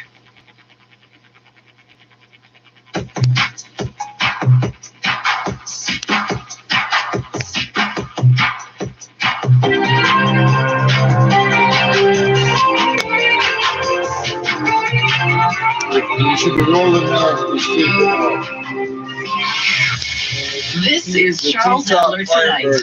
Once again, here is Charles Adler. Okay, I don't usually tell you about behind-the-scenes stuff, but we've had a little bit of behind-the-scenes activity with one of the funniest people in Canada. One of the things that is not funny is his phone line. Okay? I don't know whether he's just using a cheap phone. I have no idea. We'll no doubt have a conversation about it in just a few moments. But we're trying to reach him, and while we're doing that, I just want to tell you that he just called him, and he used to be a regular in the National Post. I don't know whether he's back to being a regular. He should be. I hope he is. Not that the Post wants to take his advice from me. But I hope he's a regular again. Tristan, are you there? Yes, I am. Sorry about that. Tristan Hopper, folks. Tristan, I don't mean to be public about this, but do you want me to send you some money for a real phone? Real phone? No. It's a fine phone. It's just I'm at a remote location on Vancouver Island that may not have the best reception. Some people would, maybe that would indicate a lack of respect for the Charles Adler Show, but I assure you, it couldn't be avoided. All right. I wish we could just do FaceTime audio with you. That's what I do with a lot of folks who are in remote locations, and then the FaceTime audio seems to sometimes work better than regular. Anyway, I don't want to bog down in the muck too much with that. One of the reasons that my senior producer, Chewy Gabo, has decided to bring you on is because she knew I'd be very, very frothy about the topic of the British Columbia couple that I'm sure you're aware of, Tristan Hopper, not just because you're based in BC right now, but the whole world is becoming aware of this couple that took advantage of these vulnerable Indigenous people in an incredibly remote community just near the Alaska border. Before we get into the story that you're on about, having to do with your particular take, which is humorous, with Keystone XL, do you have any comment on powerful, rich people deciding that because they can't get their vaccine in regular circumstances, they decide to try to take vaccine that is supposed to go to vulnerable elders, and they go posing as people who work in the community to try to essentially steal their vaccine? Do you have any comment on that? Well, I don't know what you expect them to say, like take their side. Yeah, that sounds fine. They didn't do anything wrong. But what struck me most about it was how they thought they could get away with it. I mean, I've been to Beaver Creek. I think it's the westernmost community in Canada, as far west as you can possibly go within our borders. And it's a small town. Everybody knows everyone else. So you just show up reeking of Vancouver and casinos and just show up saying, oh, yeah, local Beaver Creeky, right? And then you get your vaccine. And then apparently they were caught because as soon as they got it, they were asking directions to the airport. So, in terms of just attempted height, medical people that flew in there I would have been trying to get an illicit vaccine, and I think I would have given it a bit more thought than this couple did. Well, if you don't mind me using the French word here, I mean, they got hoisted on their own petard. I mean, they're up there with their probably racist attitude about how these people are just too dumb to nail them. And well, as it turns out, I mean, they are the biggest dummies on earth for thinking they could get away with this in this tiny community, which, as you say, everyone knows everyone. Yeah, and I'm stealing someone else's observation from social media, but they said it's a mad libs of sort of public hate. So not only do you have people trying to steal, so you have a remote Indigenous community, people stealing that vaccine, but he's the head of a casino that is under a money laundering investigation. So if you just take all of the things in BC that would just inspire volcanic rage, this guy hits like 3 or 4 of them. So it's almost, there's a shrine we journalists go and pray just for stories like this to happen. So, this is just optimum for, even though it went #1 across the Post Media Network, and it's easy to see why. So his net worth at some point is probably close to $100 million. So he could have flown that private plane or taken another plane, whatever. He could have gone anywhere in the world. What do you think is going on in his head that the guy who can go and get the vaccine in thousands of different places where wealthy people can access vaccines like tonight? Okay, so he can do that without getting into any trouble with his company, with the law, with the Washington Post, with anyone. What do you think's going on in his mind that he decided, well, let's go to Beaver Creek and get this done? Yeah, I think if you had $100 million, there's gotta be better ways to get it. I don't know. You just buy a Caribbean island or something, and then you get it there or something. So I think, if I would like to think if I had $100 million and I was hell-bent on getting this vaccine before anybody else, I would have much better rich guy channels. I think there's this perception among us normies that rich people have sort of the best of everything. They have access to things that we don't have, but this sort of indicates that they don't. If there really was this secret rich guy Illuminati, you probably wouldn't have to be flying to Beaver Creek to pretend to be an Indigenous elder. Well, what some clearly do not have access to is common sense. Because common sense tells 99% of what you call us normies as normal people that you can't get away with. Selection bias. I mean, there's not a lot of common sense folks who become CEOs of casino companies. That's a very irrational thing to do. All right, so you've written a piece about an incredibly sensitive topic, especially in the province that you called home for a number of years, and that would be Alberta. And so it's all over most media papers. But by the way, I don't mean to always, go into a different rabbit hole, but it's a spontaneous conversation. Are you now a regular again with Post Media, or are you still? Oh, I'm back. I'm back in the fold. Yeah, I got my Post Media tattoo. I got that back. Renewed that. We did the thing right in my hand and Rob Roberts fits in his hand, and we shake hands. Okay. Yeah, that's all. It's all solidified. Not to worry. So you're back. You're back in the secret club. Okay, terrific. Yes. That means we can read more of you, and I've got nothing against your other project.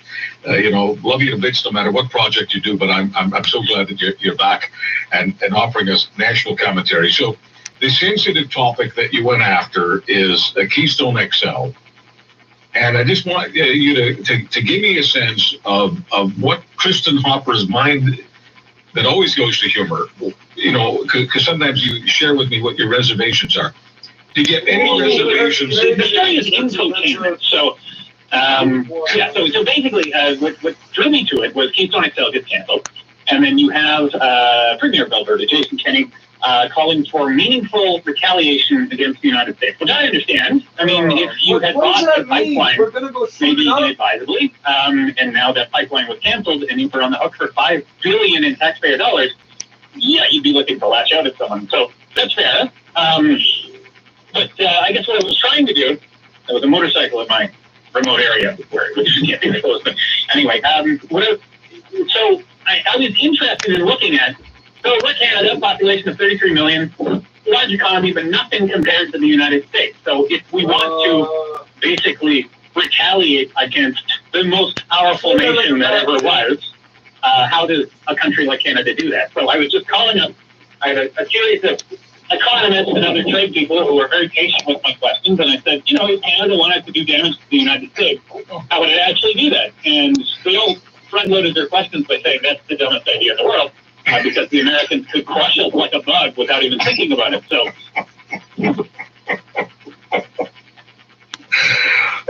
can you help me with something? And this has nothing to do with the fact that I had a falling out with Kenny a while back, a year and a half ago or something. It seems like 100 years ago, but it's got nothing to do with that. I will always think of him as a pretty smart person. Okay. Why would a smart person bet? Because in this particular case, he placed a bet. And the bet was that Donald Trump would be reelected president.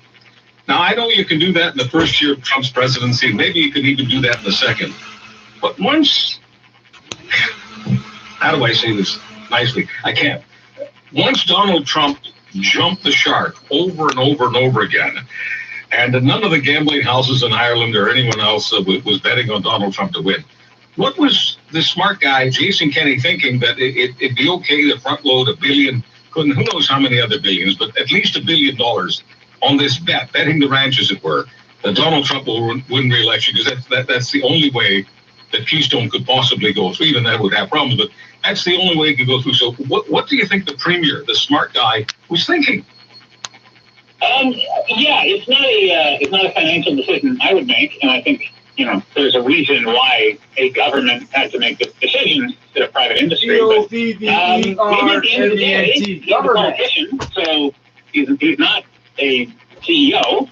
So maybe politically, this is still a good decision, because, you know, if it gets completely canceled, he can say, I tried absolutely everything. I tried to buy this pipeline, and then I got screwed over by Joe Biden, and I got screwed over by Ottawa, who refused to retaliate. So at the end of the day, this could be a situation in which I did not invest. Alberta, once again, was spoiled by outside actors trying to put us down. And we're out a few $1 billion. But so I'm not convinced this isn't a still good political decision, but obviously a bad financial one. But as I listen to you, for some reason, you're making it Trillium, Ontario. Pardon me, folks, but Tristan, you're making Jason Kenney out to look just like the fat cat from BC who thought that he could go to Beaver Creek, community of only 100 people, and they wouldn't notice that he was an outsider taking advantage of them. I mean, no, Jason Kenney would have gotten much better. He would have gotten that vaccine. No one would have noticed. He would have really done his homework, not like this casino guy. No, but I mean, you know, you don't think that you're basically describing a situation where Jason Kenney's underestimating the intelligence of the average Albertan? That the average Albertan will think that this was a good thing to do, spending $1 billion and who knows how many other billions of dollars, basically betting on Donald Trump being reelected? You honestly think the average Albertan? I mean, I'm just asking. I mean, you spent more time there in recent years than I did. Is that not Jason Kenney underestimating their intelligence? Well, time will tell, because, yeah, Albertans don't like losing giant sums of money on projects that don't go anywhere. But, I mean, you probably feel when you go back. Welcome to Ontario, buddy. I think that never underestimate the incredibly powerful force of Albertans kind of having ire for people, for outside forces that, you know, really are treating them disproportionately poorly in a lot of circumstances. So, yeah, I think it's an issue in which it's easy to get your back up about Keystone XL. And you could get your back up enough that maybe you're overlooking some detriment. And anyone can ask when they're in love and want to. Of course, like this.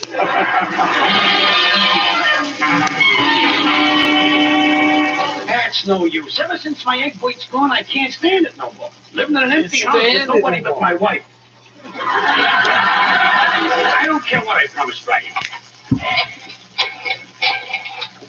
Well, they got one about it. They got one about it. I'm right from place to place. The egg white Gillis in place. Camp High Point, Lake Arrowhead. All right, sir. There will be a 2-hour delay. Okay, I'll be here. This is Party Line Gladstone 9989K. I feel better already. Poor Riley. Well, what he don't know won't hurt me.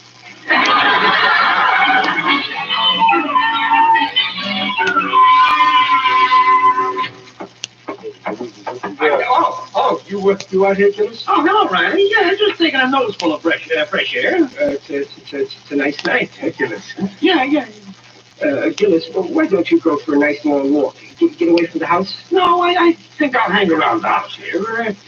Why don't you go for a long walk? Oh, no, I think I'll hang around too. Well, Riley, how goes it? You missing Junior? Who? Junior? Oh, my wife's son. You missing egg break? No. Why should that? National Insurance Group durcit son confinement, restaurant, café. With the intervention of Snow White in the poem Fair. Le couvre-feu débute à 18h. Quand on connaît les habitudes des Français, c'est extrêmement Wayne Simmons, Austin Matthews, and Travis Boyd had the goals for Toronto. You can watch it on Sportsnet Ontario and Sportsnet 1. Well, after spending $150 million on George Springer, the Blue Jays are breaking out the wallet once again, handing free agent infielder Marcus Semien a one-year deal worth $18 million, according to reports. Sportsnet's Sean Abidi says that Semien will play mostly at second base, with Kevin Biggio moving to third. Semien was third in American League MVP voting in 2019, but struggled last season, putting up a career-low and reliable care. And social development. Spaces are now open. Learn more at WeWatch.com. Is your office a pain in the neck and the back and the knees? Pete Davidson at Judd Apatow's King of Staten Island. What? More. And the Emmy-winning group home. Si oui, espagnol.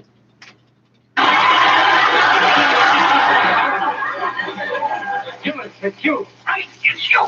You double-crosser. You put in a call for your duty. Oh, yeah? Well, you're a double-crosser, too. You put in a call for your expert. Yes, but you're the worst, Mr. Riley. You placed your call first. The next time I use the telephone, I'm going to write instead.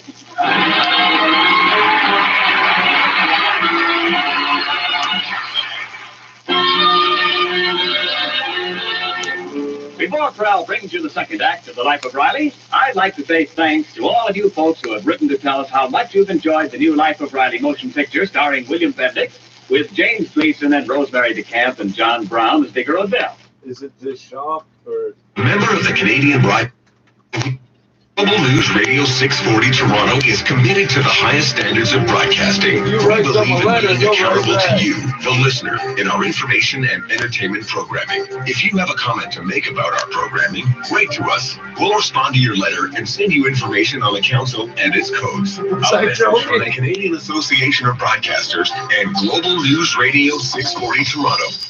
Hey, it's Alan Cross from the Ongoing History of I Music can't find the Podcast. rule anywhere that Your says next they're favorite required to give podcast. you an email address or phone number for any As of the discussion. it surges vaccine deliveries to U.S. states for the next 3 weeks following complaints of shortages and inconsistent supplies.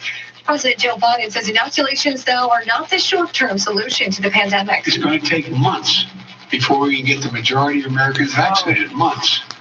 In the next few months, masks, not vaccines, are the best defense against COVID-19. Oh, gee. COVID-19 outbreak has killed over 420,000 Americans. BC's Ministry of Health confirming anyone leaving the province to get vaccinated for COVID-19 will not be allowed to get a second dose before they can prove they are eligible. It follows a wealthy couple from Vancouver who were accused of jumping the queue by flying to a remote Yukon town earlier this month, saying there's no room in BC's COVID-19 immunization plan for people who deliberately put vulnerable populations at risk. Government staff have clarified comments made Monday by Provincial Health Officer Dr. Bonnie Henry. The second dose may be here in the same way that if we have people who are in British Columbia for their first dose and live in the Yukon or Alberta and get their second dose there. That means only people who can prove they're next in line will be able to get vaccinated. And the pre-registration system also keeps you from booking an appointment before your age group is up. If it's true Rodney and Ekaterina Baker cheated, Henry says they should be ashamed of themselves. I'm Marcella Bernardo. Traffic and weather are next. 680 News Time, 10:50. East Coast Ford, the #1 retailer of Ford Canada for 2020, is your #1 destination for the toughest, smartest F-150. Check out the completely redesigned 2021 F-150 Super Crew 4-wheel drive, loaded with heated leather seats, navigation, and so much more. Get it at East Court Ford for only $95 plus HST weekly on a 24-month lease with just $2,000 freight down. Get the most for the least at East Court Ford at Shepherd and McCowan in Scarborough, or go to eastcourtfordlincoln.com. See dealer for details. I know they are, except that once they start growing, Your blood pressure pretty good. What if I said fixed or variable? 3 years or 5, 10, 25%, or maybe no down payment at all? Self-employed, bad credit, lots of consumer debt. So how's your pressure now? Yeah, pretty much what I thought. You want to make the most important financial decision of your life, and we want to help you make it, no matter what your finances are like. Northwood Mortgage, 416-969-8130, or visit us online at northwoodmortgage.com. License 10349. 680 News Time, 10:51. Time for traffic and weather together on the ones. Let's check in with Craig Gear.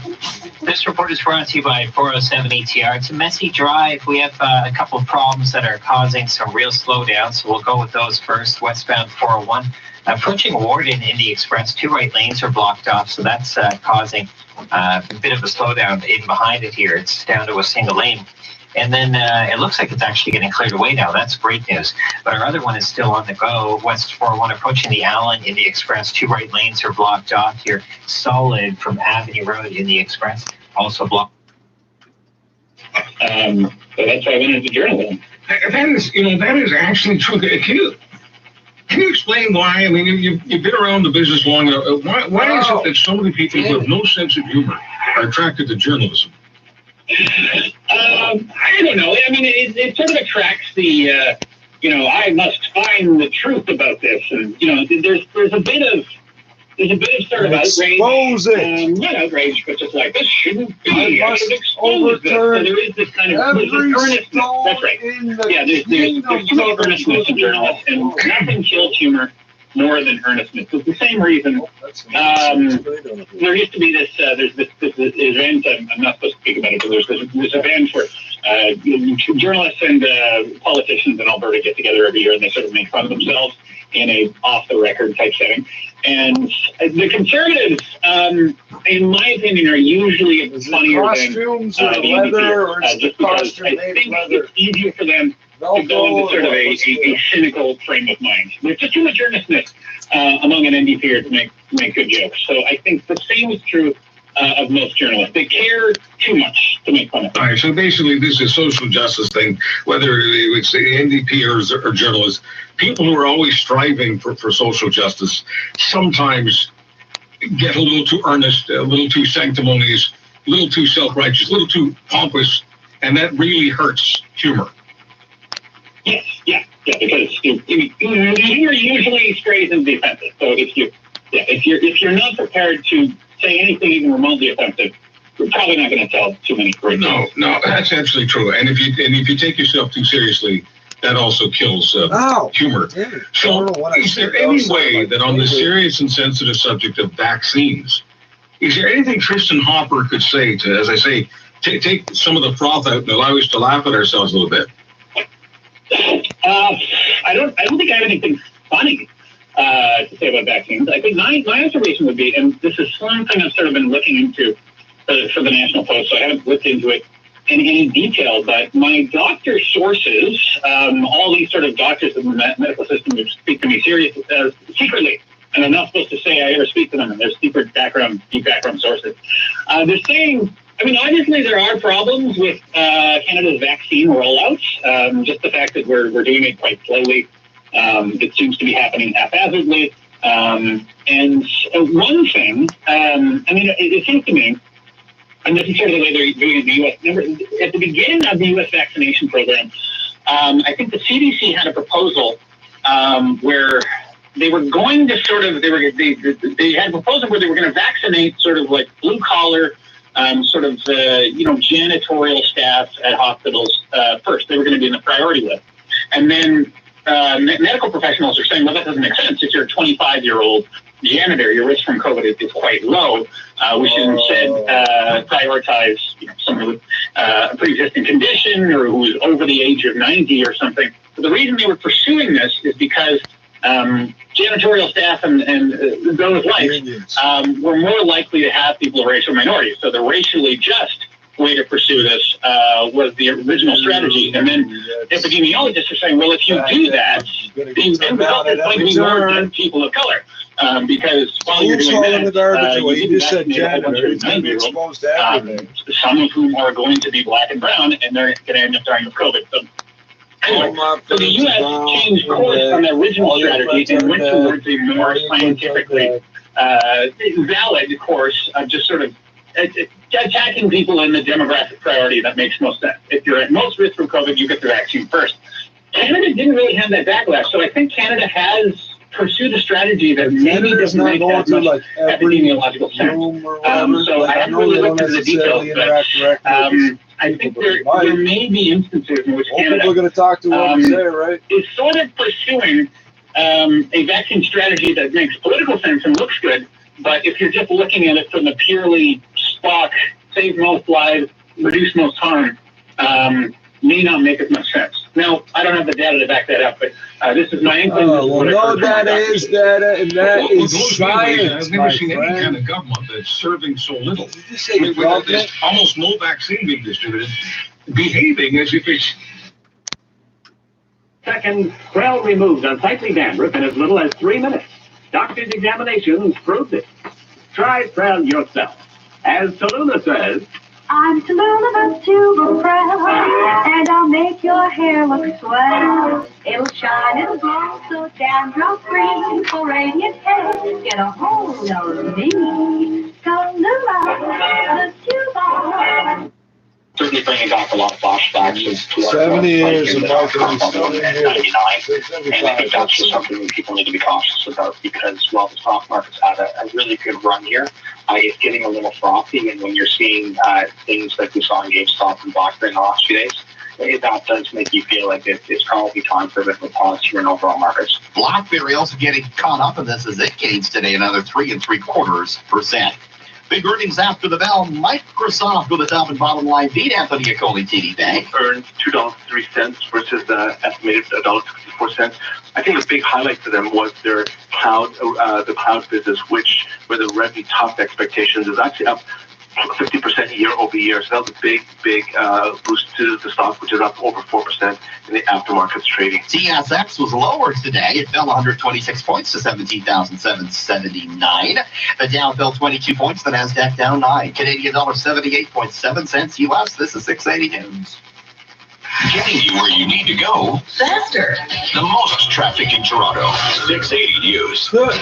You might not know what the future holds, but at Seneca, we know what it Best means. weather and the most traffic. You, who isn't satisfied waiting for change. You, the fixer. Oh, I'm not prepared.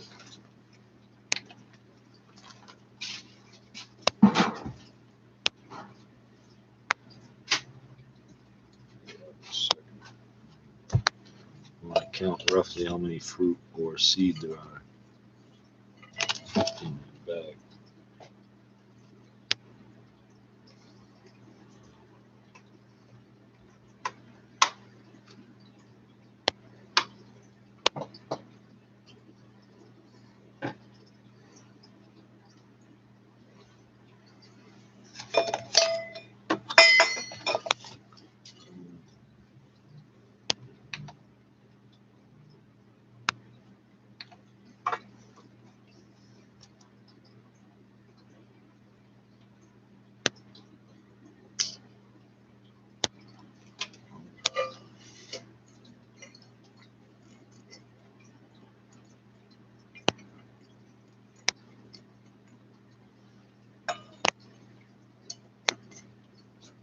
Is there a reason there's nothing, literally nothing happening now?